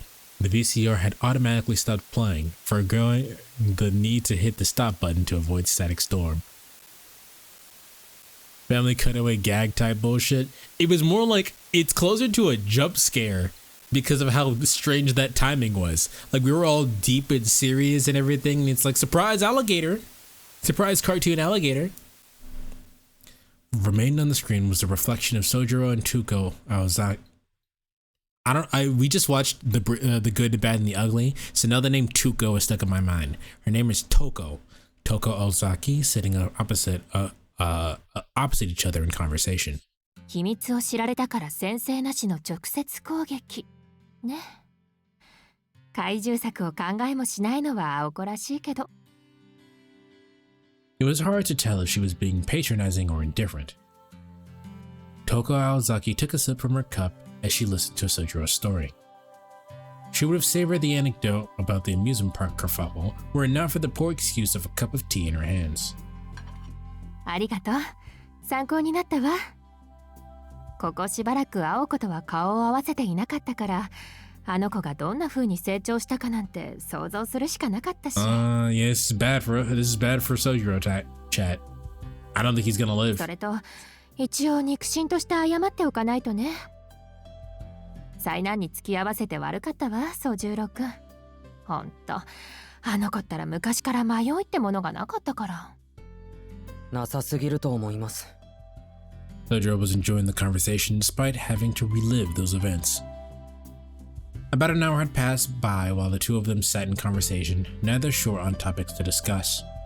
Elka was an easy topic for both of them, so the conversation centered mostly around her. ところで、さっきから気になってることがあるんだけど、聞いていいかな？ While she kept her posture dignified, Toko's eyes shone with eager curiosity. Her elegance caused Sojiro's heart to beat a little faster. 気になってることですか？ Despite his caution, he found himself speaking politely. She smiled affectionately, as if she found him pleasing. ええ。一度目はダッシュで逃げられて驚いたけど、今日は違った意味で驚かされた。Does his jacket have two zippers? I'll focus on him next time he shows up. ね、そういうのが若い子たちの流行りなの？はい。It doesn't look like it now. It looks like a normal zipper. Toko tilted her head, eyes fixated on the collar that Oko had snugly secured around his neck. 新手のチョーカー？でもどこから見ても、ほら。The bespectacled woman made a show of holding her tongue. On a completely unrelated note, in another decade, similar accessories would become standard as part of any visual K artist wardrobe. まさか、どこから見ても首輪ですよ、犬用の。やっぱり？けど、その首はすごく可愛いわ。よく似合ってるけど、自分でつけたの？ Toko, staring intently, examined the strap. While he had never been very cautious of the collar till now, for some reason, Sojiro found himself blushing. はい。つけたのは自分ですけど。そうじゃなくて、誰からもらったの？青子？それともクオンジさん？くれたのは青子ですね。Toko nodded in satisfaction at Sojiro's candid response. つまり、君は青子の持ち物なわけか。She coldly muttered. With this, the cordial atmosphere began to turn. Sojiro nodded, naturally oblivious to the edge in her words. 何でも所有されてるそうです。That is a stare of a woman who's going to stab you in the throat and revel in your suffering? Oh yeah. The blunt observation made Toko burst out laughing. Apparently, Toko was the quirky type of person to laugh when least appropriate. As her laugh tapered off into a giggle, she picked up her now empty teacup. じゃあ、これも青子のでしょ？青っていう名前にコンプレックスがあるくせに、青いものが割と好きだから。そうですけど。Ao means blue. おかわりしますか？二人ともまだ帰ってきそうにありませんから。If you guys remember that old video game Ao Oni, it literally means blue demon. いいえ、そろそろ帰ってくる頃よ。そういう風に仕向けたから。Sojiro nodded along heedlessly. You mean the blue Oni? Yeah, it's called Ao Oni. You might know it as blue Oni, but yeah. Finally, the strangeness of her phrasing dawned on him, and he tilted his head in confusion. トウコさん？ Toko sighed once. ごめんね、宗十郎くん。メガネ外してもいいかしら。Well, we as an audience know that he's about to get fucking hypnotized because she even mentioned it before, but he wondered why she would need to ask permission, but nodded anyway. それじゃあお言葉に甘えて。もう少しぐらいは君の反応を見ていたかったけど。Toko touched the temples of her glasses. If one were to look closely enough, one might have noticed the scars on her slender fingers. Again, with the word slender, can we use different words? You were doing so good earlier. There were small, fine scars from years of repeated cuts. Before her fingers even left her eyeglass frame, the spectacles crumbled. It happened so fast that Sojiro barely registered it. The frame cracked into pieces, sliding down her face into her lap. Fine, yaoi fingers, that would be better. やるもんだ。30体を一瞬とはね。The low voice belonged to someone entirely different.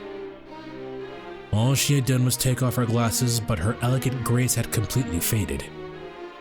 Any semblance of worth and kindness had disappeared. Sitting upon the sofa was a deplorable mage, her every presence darkening the room. Sojiro sat speechless. Across from him was a completely changed Toko, glaring back at him menacingly. More malice and magical energy was now emanating from Toko than when Oko had tried to kill Sojiro. She seemed titillated at the prospect of the boy's shock at her transformation. Such expectations, however, were often left unfulfilled when it came to Sojiro. メガネ壊れましたね。 Sojiro's bluntness. Sojiro blurted out in surprise. Her hand stopped as she reached for a cigarette, with wind taken out of her sails. もったいない。大丈夫ですかそれ。いや、そんなものはいいんだ。多少視力が落ちたところで大ごとにはならないし。そもそも私がある限り、五感による情報にすら主観が入る。すべてこの世は霧の中だ。もともと目に見えるだけのものは信じていないたちでね。Okay? Her speech had taken on a clinical tone. This too did not seem to shake Sojiro. そうですか。それで、Sojiro began forming another question unflinchingly. Toko scowled as if she'd found a bug in her food. After some consideration, she came to the conclusion she needed to be blunt with the boy. He has 2 zippers with a jacket design. I feel like I'm doing something wrong if I couldn't just fully unzip it. No, I don't know. I've had Kingdom Hearts style fucking dress wear. Well, I like it just fine. By some twist of fate, it was a headache she now unknowingly shared with her sister. 意味も何もない。青子たちの帰り道に多少の障害を置いただけだ。私がここにいる間は外で足止めをするように。君は青子の持ち物だと言ったな。ならことさら丁寧に教えてやる必要もない。告白してしまうとね、宗十郎君。私が君たちの敵なんだ。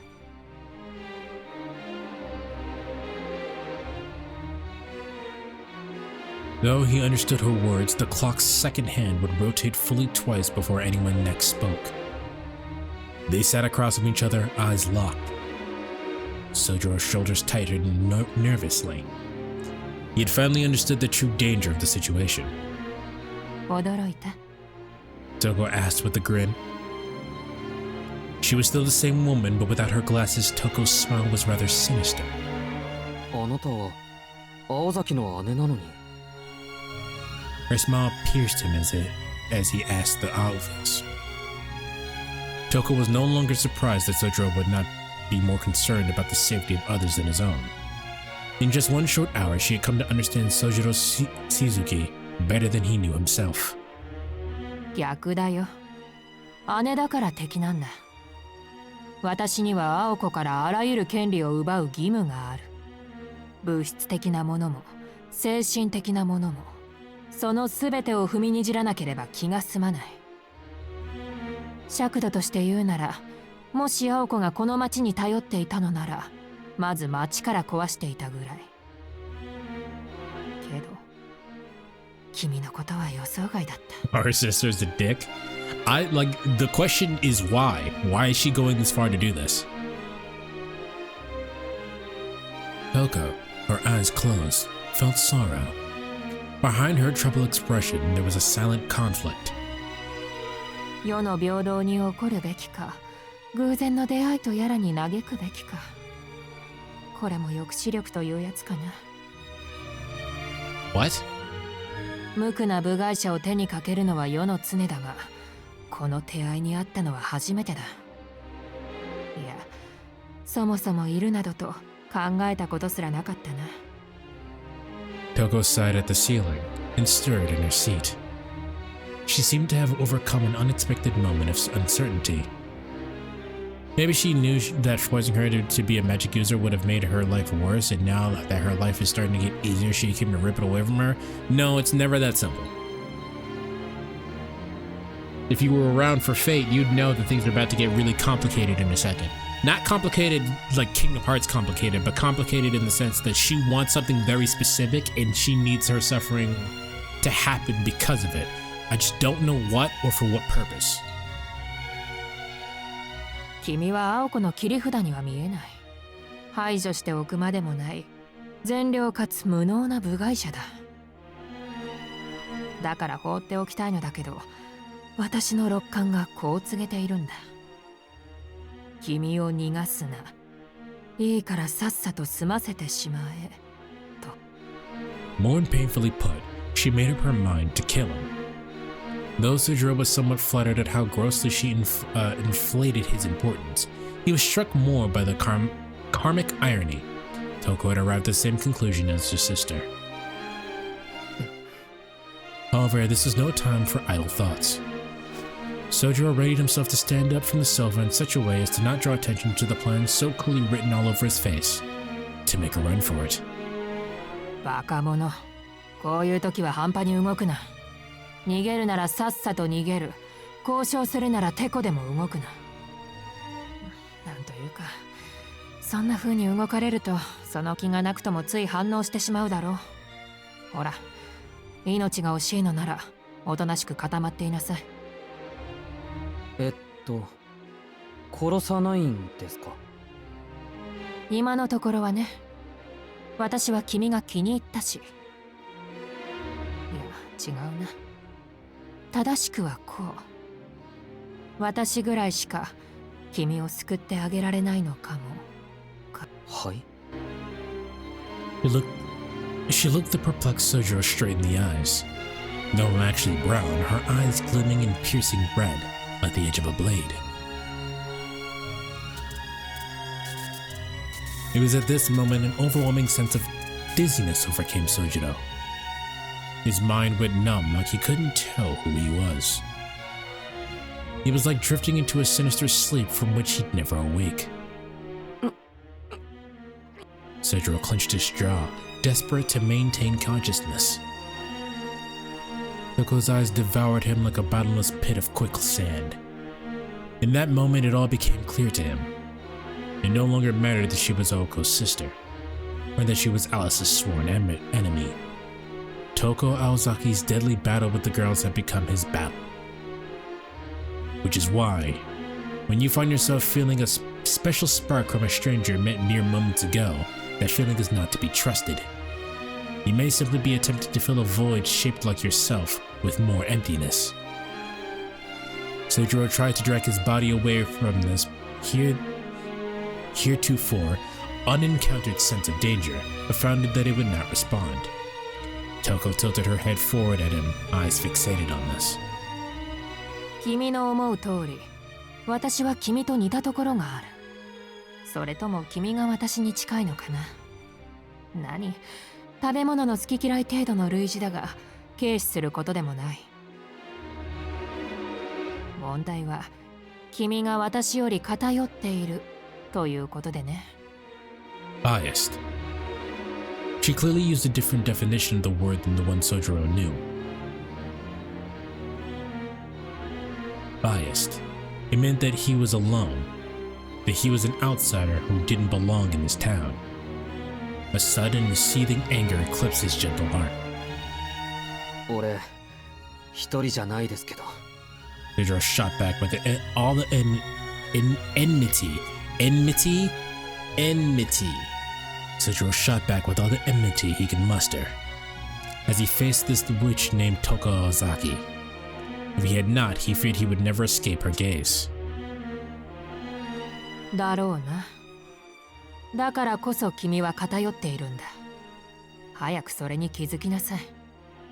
一番手っ取り早い解決はそれでいいんだと認めることだ。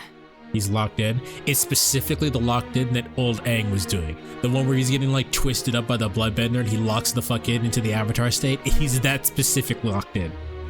人間なんてたくましいもんでね。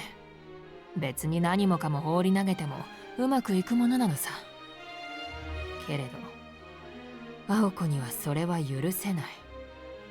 あれは他人であれ、あらゆることを許さない人間だからな。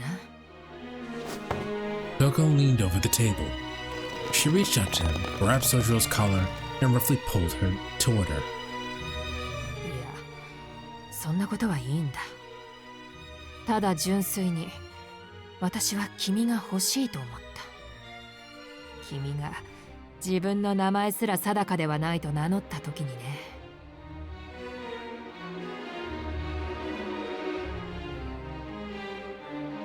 自分の認識が不明で自分自身が不能と感じる。未来というものがとても自分に関わりのあることとは思えない。となれば必然心情は過去への逆行を試みる。しかし所詮ソアの前のモアのように正常な流れの前には時間旅行は押し戻されてしまう。それも私にあって君にあるものだ。ああ、なんて無様な私、なんて哀れな。Toko trailed off mid-sentence. As she pulled Sojiro closer with her own eyes reflected in his, she noticed the merciful expression on her face. Sojiro got to thinking. He held no hostility toward this woman. He bore no grudge, harbored no desire to kill her. He was aware only of his anger and aimless compassion. He wished that he could give her the answer she wanted. But あなたの言っていることはよくわからない。 Sojiro replied apologetically. A verbal reply to the visible question he perceived in her eyes. Toko showed no signs of disappointment. Instead, the corners of her lips turned upward in delight. そうか。君には言葉の暗示は通じないんだな。意味深なセリフ回しで丸飲みにしてやろうとも思ったが、いや失敗。小綺麗な建前は逆効果だった。君にはむき出しの原始的な語りの方が良かったんだな。いいよ。ますます気に入った。Her fingers dug into his throat as if she were tearing at leather. Perhaps he could be hers if only she could rip it off. 少年、青子なぞより私のもとに来い。使い道はないが保護ぐらいはしてやろう。手が空いた時なら気晴らしに愛してやってもいい。It had taken many approaches, but she seemed to have decided on this one. The lengths to which she went to seduce him were not lost on Sojiro, and truth be told, they were not wholly unwelcome. But back to the matter at hand, それはお断りします。 Sojiro chose the direct response, as he did. なぜ？だってあなたのためにならない。 He had confidence in that at least. Toko's overestimation of him aside, Sojiro knew for a fact that he had to escape this woman's clutches. How do you even say that? Dizzy!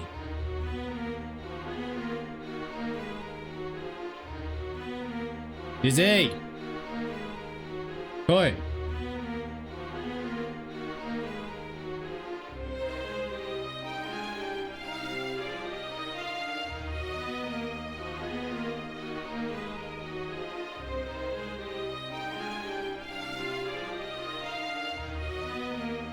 Tete-tete? It's technically a tit. But most people say Tete-tete. Do we know what the fuck that means? That's not helpful.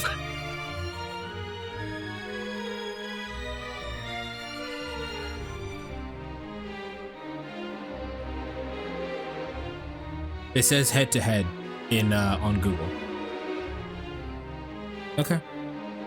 In English, it refers to a private face-to-face conversation or meeting between exactly two people without intrusion of anyone else. Yeah, we's got it. This tete-a-tete could only be concluded by only its two participants, Toko or the individual she was currently infatuated with.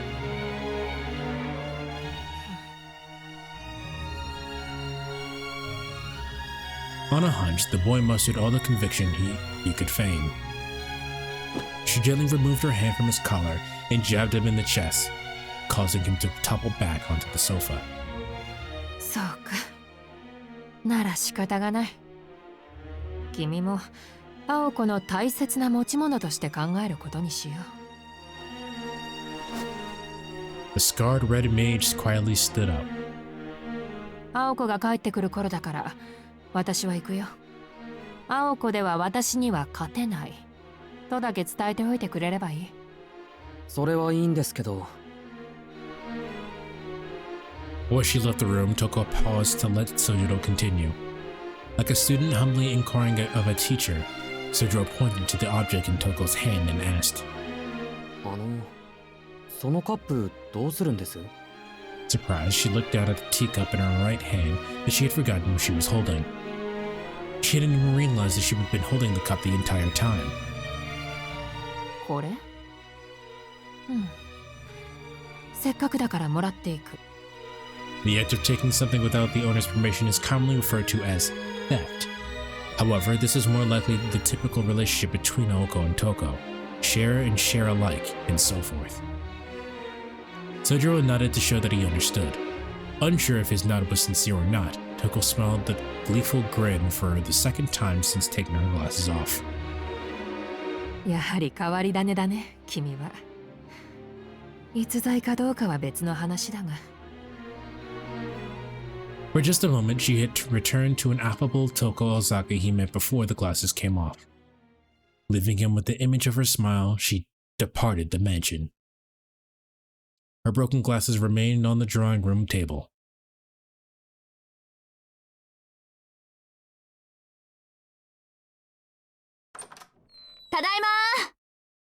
No sooner had the eerie visitor left, did Oko and Alice return. Despite Oko's sour mood, she seemed as merry as ever. Despite everything that had happened and their trip having their fair share of problems, she still had fun. Whereas Alice was her usual stoic self.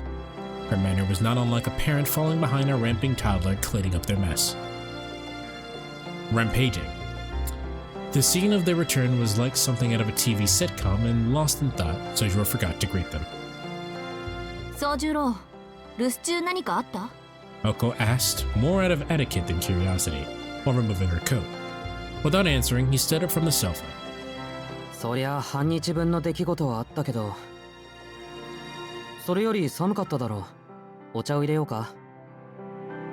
ああ、お願い。こっちも一から作戦練り上げようってとこだから。Sojiro was on his way to the kitchen to prepare tea, even before Oko had finished her upbeat response. なんだろう。どこか変だ。He was following his same tea brewing routine as always, but something did not feel the same. As though in a trance, Sojiro returned to the drawing room where they were settling down and placed the tea on the table. これからどうするつもりなの、青子。とりあえず足で探すしかないわね。あいつ相手に守りに入るのは良くない。こっちが城壁を作ってる間に一個師団の人形をこさえかねないわ。They conversed with each other while ignoring Sojiro's presence. Upon hearing what they said, he stood up and spoke abruptly. 探すって、トウコさんを？それ以外誰を探すって。ちょっと、あんた、今なんて言ったの？トウコさんなんだろ、青崎たちの敵は。さっきまでここにいたよ。He answered so casually, Elko standing there dumbfounded. Alice stood up from the sofa and went to where the two of them were standing. Her typical kind and somber features turned reproachable. しずきくん、その人、何かしていった？お茶を飲んでメガネを外して帰っていっただけだけど、あれ、よく思い出せないな。What was once a clear memory seemed to have been scrubbed clean from his mind. Sojiro was overcome by the same dizziness he'd felt earlier. A sharp, dry smack echoed through the room. What snapped him out of his haze was an unexpected slap from Alice. 二度は言わないわ。他人を私の家に立ち入らせないで。Deep within her eyes, beyond the normal cool indifference, was an intense fury. Realizing, however, that it was no ordinary anger, Sojiro understood how careless he had been. すまない。アリスにとってここが大事な場所なのは分かってたのに。If it makes you feel better, Alice, he didn't let her in. He opened the door and that bitch just walked in. A heavy silence followed. Both Sojiro and Alice stood there, chained to the spot by their own regret. Aoko looked on in amazement, wondering if they would stay this way all night if left alone. 姉貴を通した宗十郎も悪いけど、言ってなかったアリスも悪いでしょ。子供じゃないんだから、いつまでも反省してないで、もっと前向きに話をしない？ So I let myself in. It's very similar to Jack Frost joined your party without asking.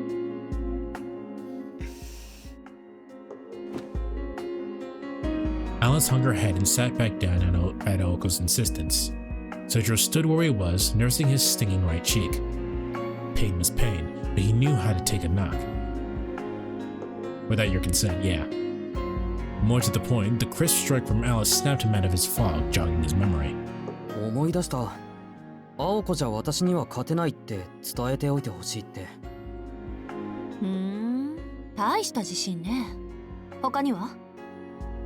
他は基本的に世間話だったというか、ソアとかモアとかよくわからないことを口にしてたな。Considering the small talk was mostly about Aoko and her flaws, Sojiro decided it'd be better to take that part to his grave. 大河と翔河？あの人、インドにでも行ってたのかしら。ところで宗十郎、あんた、姉貴に何かされたわね。Aoko turned to him, glaring sharply. He had nothing to be ashamed of, but he looked away guiltily anyway. 何かって何さ？思い出せないとか言ってたでしょ？さっきまでの態度もふわふわしてたし。そうか。メガネを外したまでは覚えてたってことは、魔眼にでも見入られたか。This bitch has mystic eyes too? Fucking Christ, man. As quickly as she jumped to that conclusion, Naoko went quiet again, as if the information was of little importance. But it was not enough to detract Sojiro from bringing it up again. 青崎、魔眼ってなんだ？魔力を帯びた目のことよ。簡単なものは一時的な混乱を、上級なものは睨んだだけで相手を殺すとかね。For people who are recalling Fate, specifically Batra, Ryder had mystic eyes. Her eyes turned things to stone, though. バロールみたいな魔眼の持ち主なんて伝説だけだろうし、そもそもそんな魔眼持ちが生まれてくるなら、私たちの悩みもあっさり終わるってものだけど。The Medusa powers? I don't know if you remember, but Ryder was Medusa. So Medusa in Fate had mystic eyes that turned people to stone. In this instance, it's more that she just used hypnosis. Her mystic eyes, basically in the world of Fate and in Tsukihime, it's just magic eyes. They have magic eyes.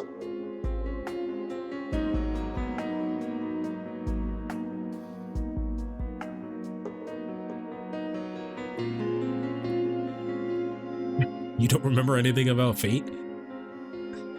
You just remember Saber was best girl, and that actually Rin was best girl the whole entire time. Without further context, Aoko knew her explanation was completely lost on Sojiro. そうね。わかりやすく言うと、私のマダンみたいなのを目から照射するようなもんよ。There you go. 目から青崎か。Sojiro's confusion deepened along with Aoko's frustration. だから、あなた、一度目を閉じた後の瞳子の目を見たんでしょ？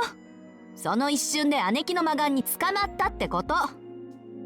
目を猫名詞に入れ替える魔術師もいるけど、姉貴はそんなことする必要はないから。Eye stones? Do I know what that is?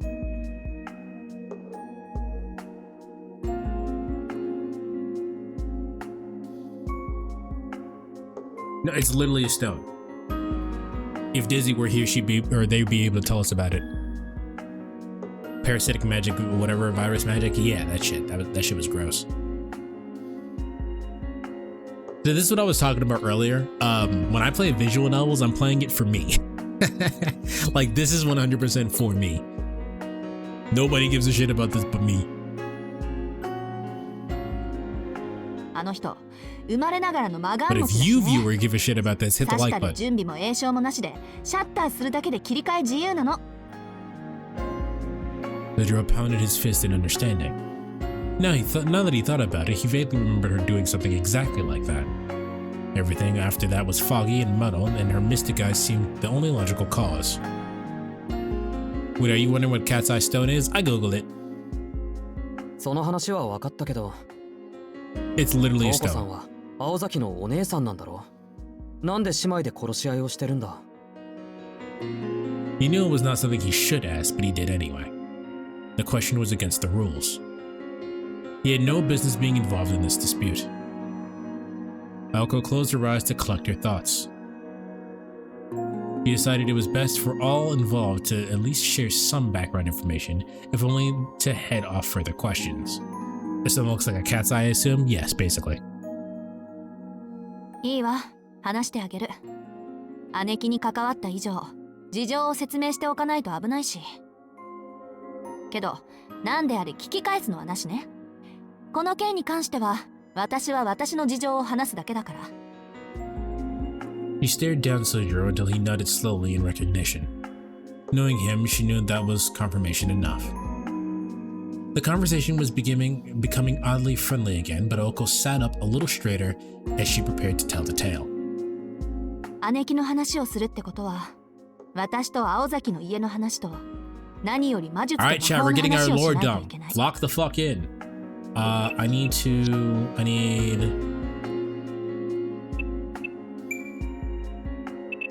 Where's my auto button?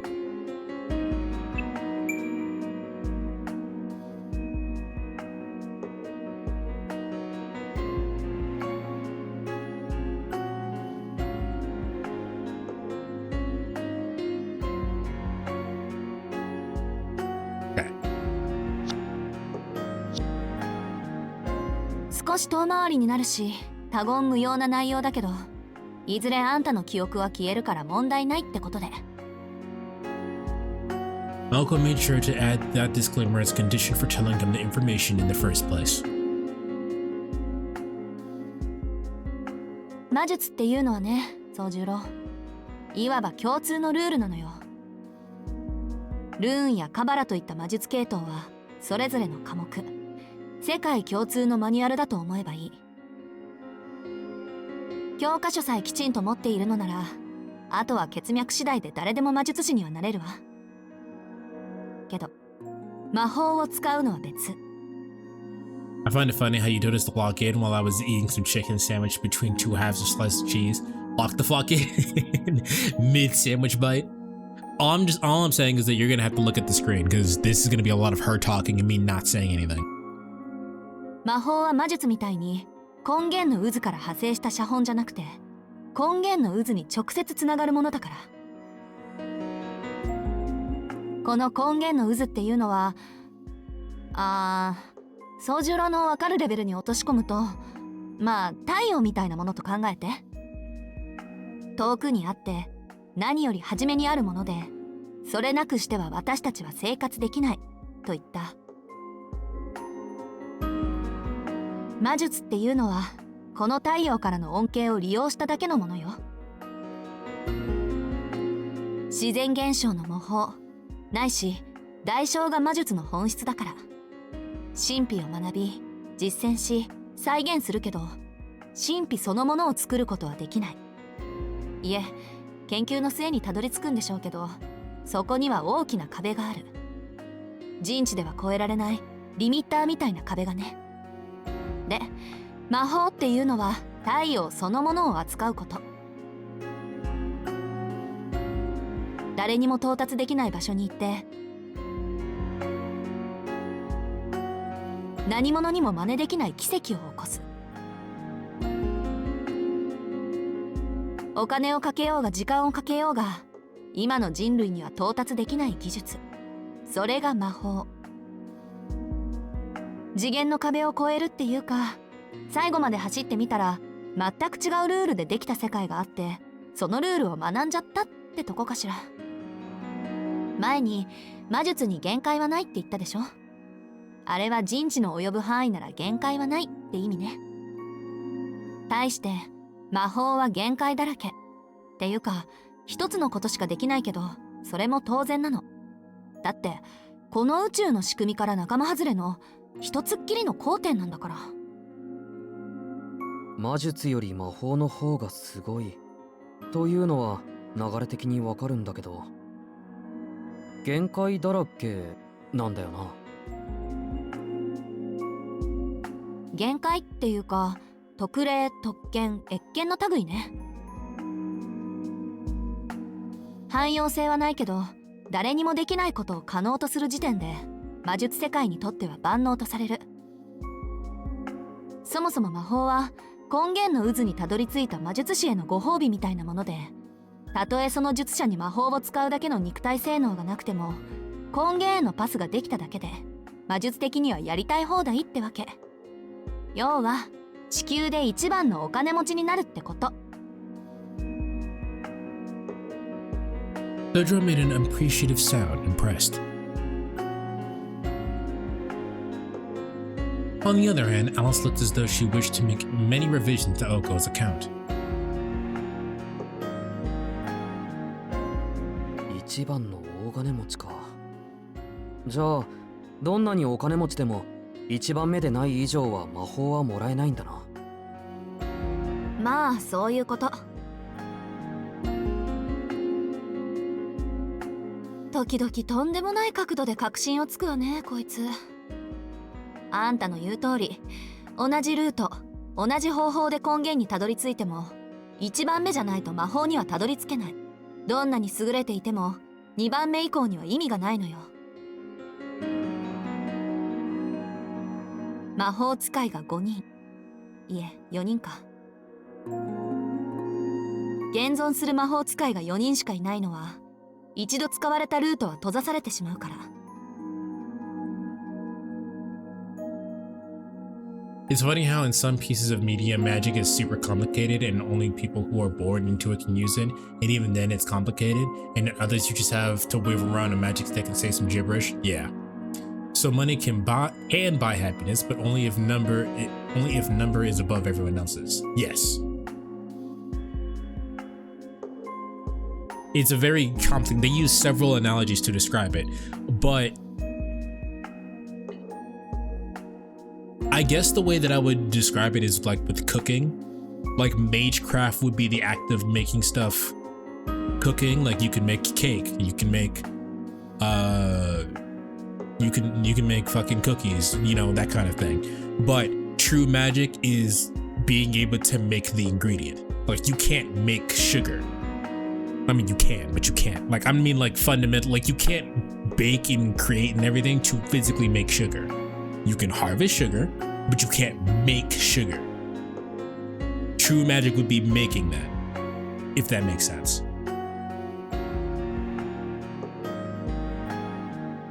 I would think apothecary would be like the cooking part. Maybe.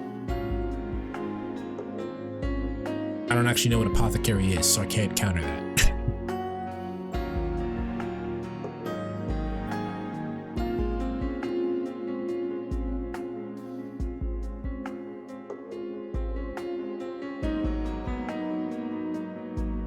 Full Metal Alchemist? I haven't seen Full Metal Alchemist.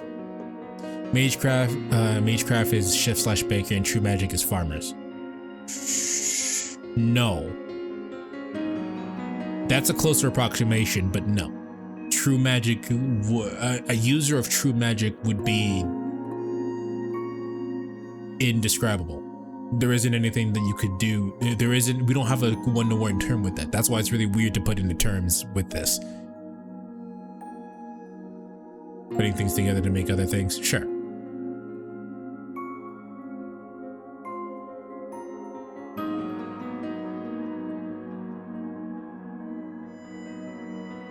Like, you know how like in science class in like high school, they were telling us like how when you get like an element, you can't break down the element into the sum of its parts because it is the purest form of that thing. That Magecraft would be able to make that. Or not Magecraft, True Magic. True Magic would be able to make an element. You can break down everything down to to an element, but you can't make an element. And the people who figure out how to do that are true magicians.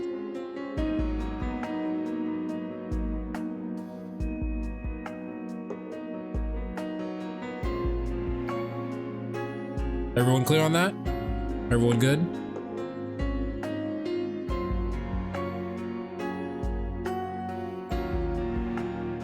大昔はそうでもなかったって話だけどね。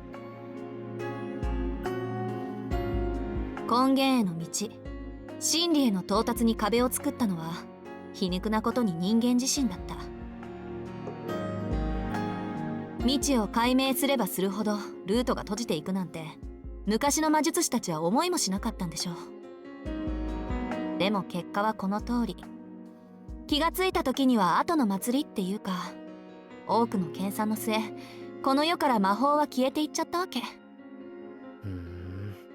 それは山と町の関係に似てると思っていいのかな。ミクロな視点で言うなら似たようなものよ。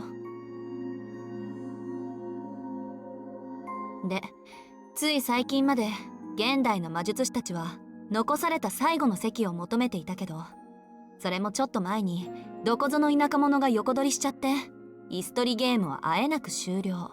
あとは魔法抜きで根源にたどり着くため、地味で無意味な魔術の研究を続けることになった。もともと魔法なんてのを優先してたのは一部の魔術師だけで、他の真っ当な連中はとっくに見切りをつけてたんだけどね。だって魔術師にとって最終目的は根源の渦への到達であって魔法じゃないし。そのあたりいつの間にかごっちゃになっちゃったんでしょ。卵が先か鶏が先かって話。よし、全くわからないってことは分かったんで、そろそろ本題に入ってくれ。あ、けど1番目の人間しか魔法使いになれないのに、魔法使いは何人もいるのか？5人いたわ。最終的に人間に残される最後の課題は5つだろうって一番初めの。青子、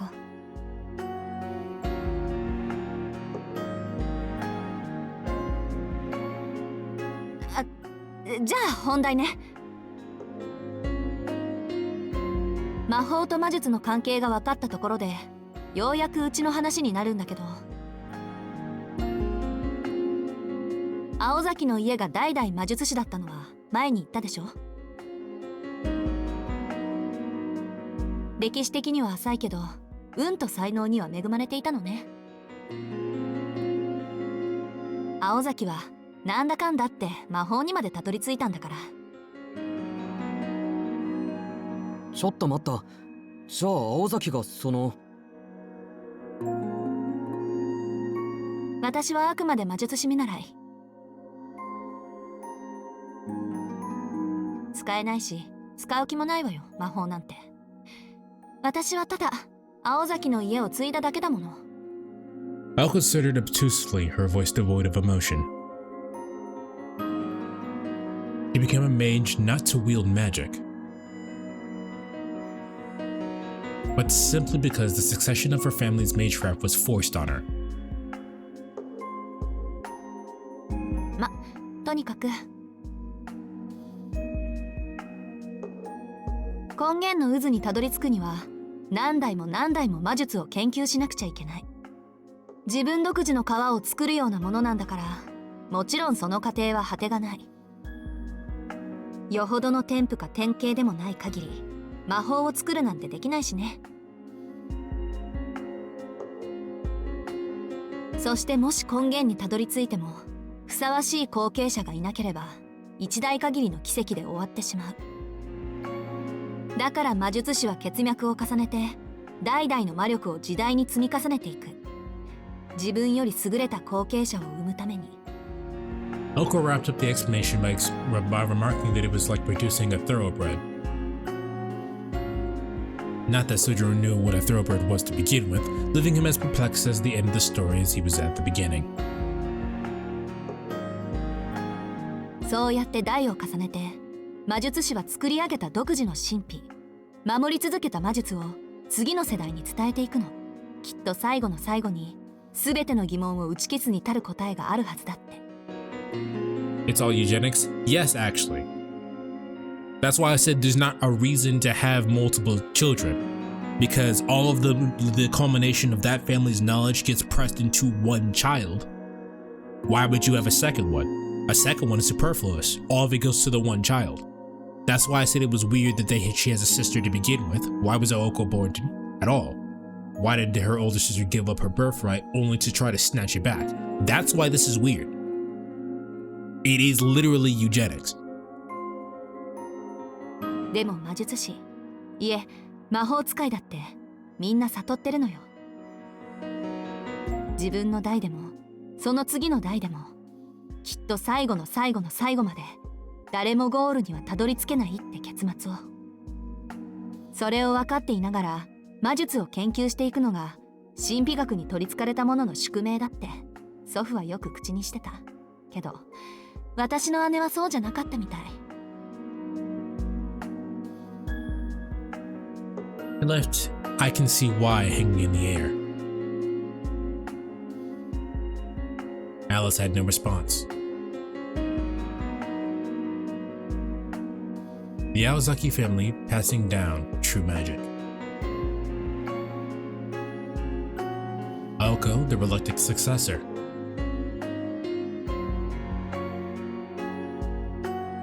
And Toko Aozaki, her elder sister. 本当は青崎の後継者は姉貴だった。私もうちの家業が何であるかは教えられてきたけど実践することはなかったのよ。魔術師の家系はよっぽど裕福でもない限り基本的に一子相伝だからね。うちほんと財力的には一般家庭レベルだし。で後継者にはより魔術に適したものが選ばれるわけだけど、姉貴は確かに天才だった。けどそれは青崎の後継者にはいらない才能だった。その代わり私は心底青崎の後継者としてふさわしかったみたい。まあそれはそれでどうも思わないけど、祖父がはっきりと私にくら替えしたのが15歳の冬の頃でさ。姉貴はいきなり4つ年下で今まで魔術に関わってなかった妹に魔法の相続権利を奪われたってわけよ。What happens if it's twins? Do they just switch? Do they just choose one and neglect the other? I don't know. I would imagine something similar to Jujutsu Kaisen would happen, but the same with Maki and her sister. If you don't know what that means, basically they would have to kill one sister in order to, or one of the twins in order to be stronger, for the other to be stronger. I imagine that's what happens, but I don't know for a fact. そうか、それで。Yoko had said she was obligated to take what was Aoko's. He recalled how resentful her voice had been when she said that. あの人がどんな思いをしたか私は本人じゃないから知らないけど、祖父と言い争って今まで愛用してたメガネを叩き壊して家を出て行ったのが3年と半年前。それから全く消息なしで、私は姉の代わりになったの。これが私と姉貴の争う原因でしょうね。Sojiro thought the story was tragic, but Oko's voice had a tone of relief in it.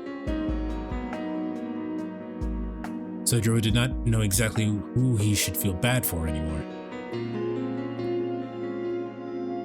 メガネを壊したか。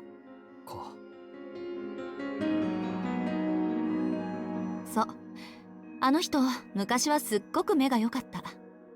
生まれながら魔眼を持ってたって化け物だからね。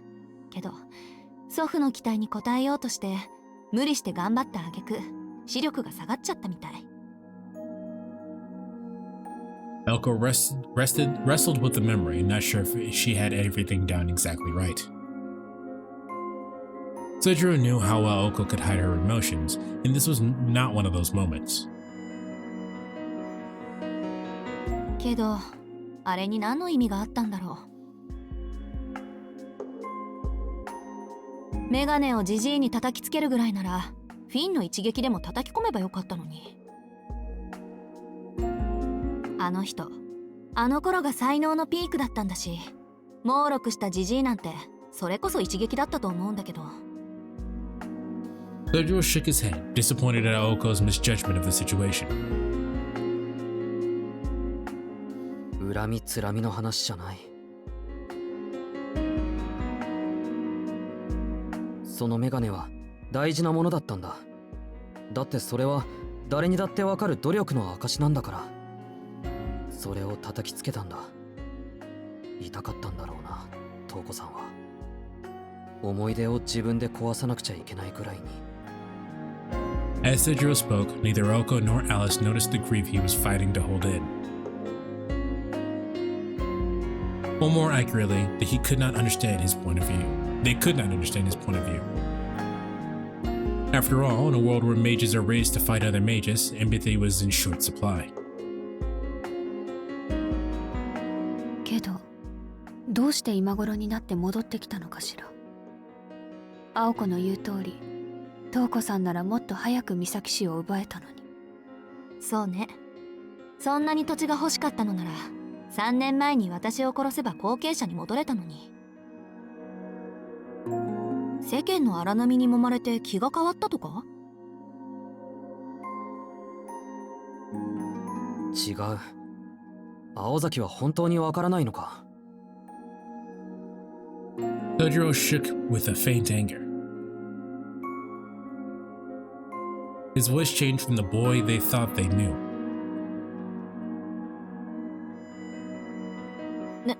何よ、あんたならわかるっていうの？誰だってわかる。瞳子さんは青崎が一人前になるまで待っていたんだ。自分が失ったものと同じくらい大切なものをなくさせるために。そうしないとどうにもならない。そこまでしなくちゃいけないほどあの人の怒りは深かったんだ。Sojiro gazed at them, wondering why they could not see what he could. Only he was the one that did not understand. The two girls, and above all Toko Ozaki, denied themselves the type of relationships that other normal people would allow to experience. Toko's actions were not fueled by hatred. While there certainly was hatred behind them, the real reason was, and always has been, Toko's pursuit of true magic. She was an ambitious and talented mage. Her hatred was only her veneer.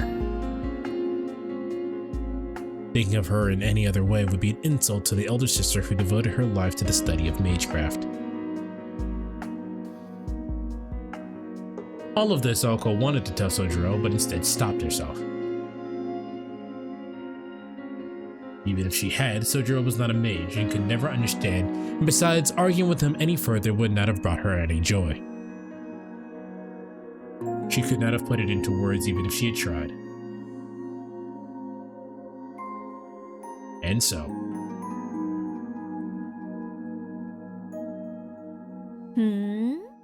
やけに姉貴の肩を持つじゃない、宗十郎。もしかして一目惚れでもした？ In her own cowardly way, Oko dodged the subject. He smirked childishly. 肩ぐらい持つ。あの人はかわいそうな人だからな。Sojiro did not take the bait.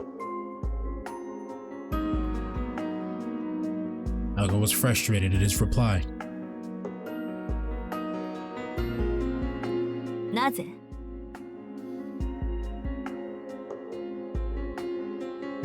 An icy glare replaced her smile. He did not falter. Only plainly stating,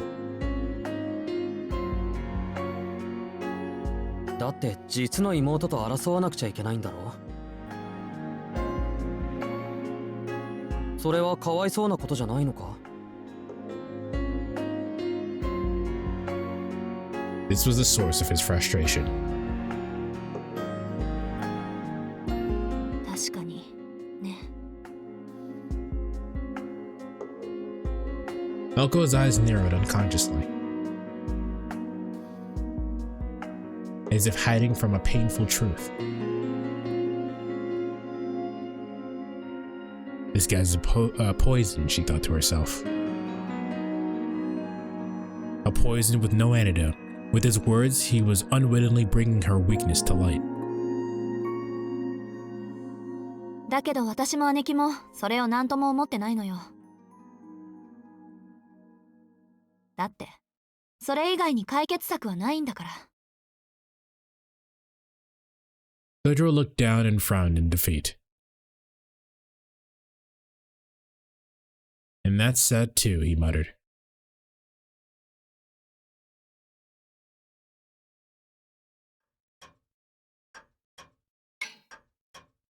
Did that clock just go backwards?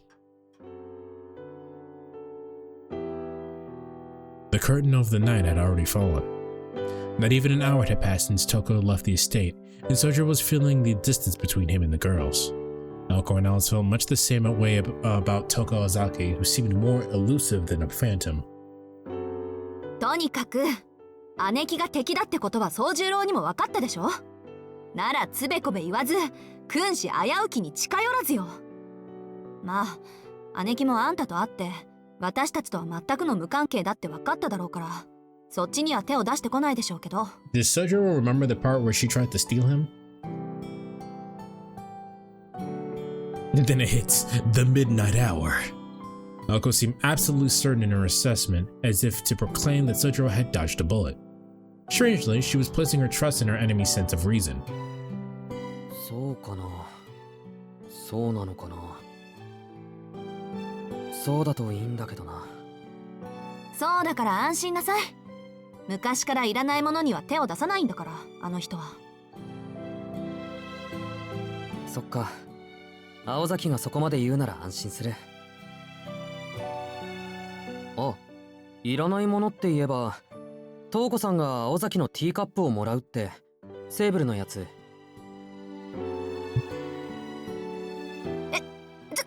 ちょっと待って。あんたそれを黙って見てたっていう What の？ the fuck was he supposed to do? そうだけど、やっぱりあれは奪っていったのか。Sojiro nodded sagely, while Elko fumed. She wondered where his serious manner and tone had gone. Sojiro's frustrating absent-mindedness had returned. しかもセーブルのカップって私の一番のお気に入り。 Your favorite one? Elko's first fist trembled violently, but as much as she wanted to, she knew better than to plant it into Sojiro's carefree face. Not that he was even capable, but even if Sojiro did try to stop Toko, it would have gone tragically for him. 仕方ないか。そういえばあの人よく私の持ち物を奪っていったっけ。他人のものを欲しがる癖まだ治ってないんだ。ん？子供の頃はみんなそうなんじゃないのか？ He wondered aloud, curiously. そうかな。私のクレヨンとか人形とか取っても仕方ないと思うけど、どうせ粉々にしちゃうんだし。Sojiro felt his heart jump in his mouth. The ominous foreshadowing was not lost on him. それはどういう。だから、あの人って私の持ち物を横取りしてはぶっ壊すのが趣味なのよ。苦節14年。姉貴に目をつけられて無事だったものなんて一つもないもの。Listening to Aoko, Sojiro recalled the conversation with Toko. He hoped he was imagining it, but he vaguely recalled her declaring Sojiro Shizuki's as someone's property. それはちょっと難儀だな。Sojiro's face turned grim, not unlike a detective at a scene of a crime. A scene which left no traces of evidence or clues to how the case could be solved. でしょ？ひどい姉貴なのよ、あの人って。Oh, she didn't. I thought she would catch his meaning. She didn't look into that at all. Unaware of Sojiro's turmoil, Aoko calmly sipped her tea. Sojiro watched as Aoko shrugged her shoulders before looking over to the drawing room clock. No matter how heavy the mood, time kept ticking. 明日から大変になるね。Sojiro is also kind of a dumbass, which, duh, we all knew that, but why would you not mention that part? Murdering the undeniable victim of today's injustices. Aoko looked ready to move on from the incident, adding, そうね。でも今は、そんなことより今日の夕飯のが楽しみなんだ、私。Alice seemed to second that opinion with her silence. Comfortable and relaxed, neither of them seemed to have any intention of leaving the sofa to prepare food. Tonight was supposed to be his night off from work, at least until midnight. But Sojiro knew that until the clock struck midnight, he would be serving on hand and foot the two ladies of the house. For one, it would take at least another hour to prepare something to eat. And there was no way the exhausted Aoko and Alice would stand for that. So the only other option in the end was to have something delivered. なんと、トウコさんについていけばよかったかもしれないな。Sojiro opened his wallet and he second-guessed the situation. His eyes settled on the third and final 10,000 yen bill in his wallet. It stared back at him forlornly, reluctant to leave its home. With a heavy heart, he bid it farewell.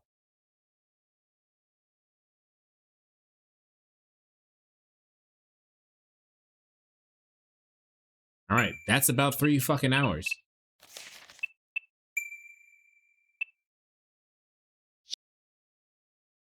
Man. Alright, tomorrow will be the Digimon Smash or Pass. And there will be no stream Wednesday because it'll be Kamen Rider Wednesday. So if I feel up to it, we'll continue this Thursday. Let's see here. You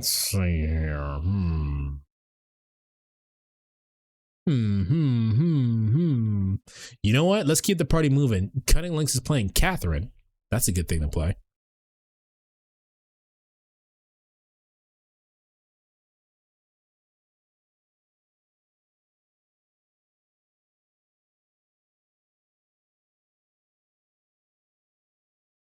I don't think it okay, there it is. I was like, I don't think it grabbed everybody from the raid.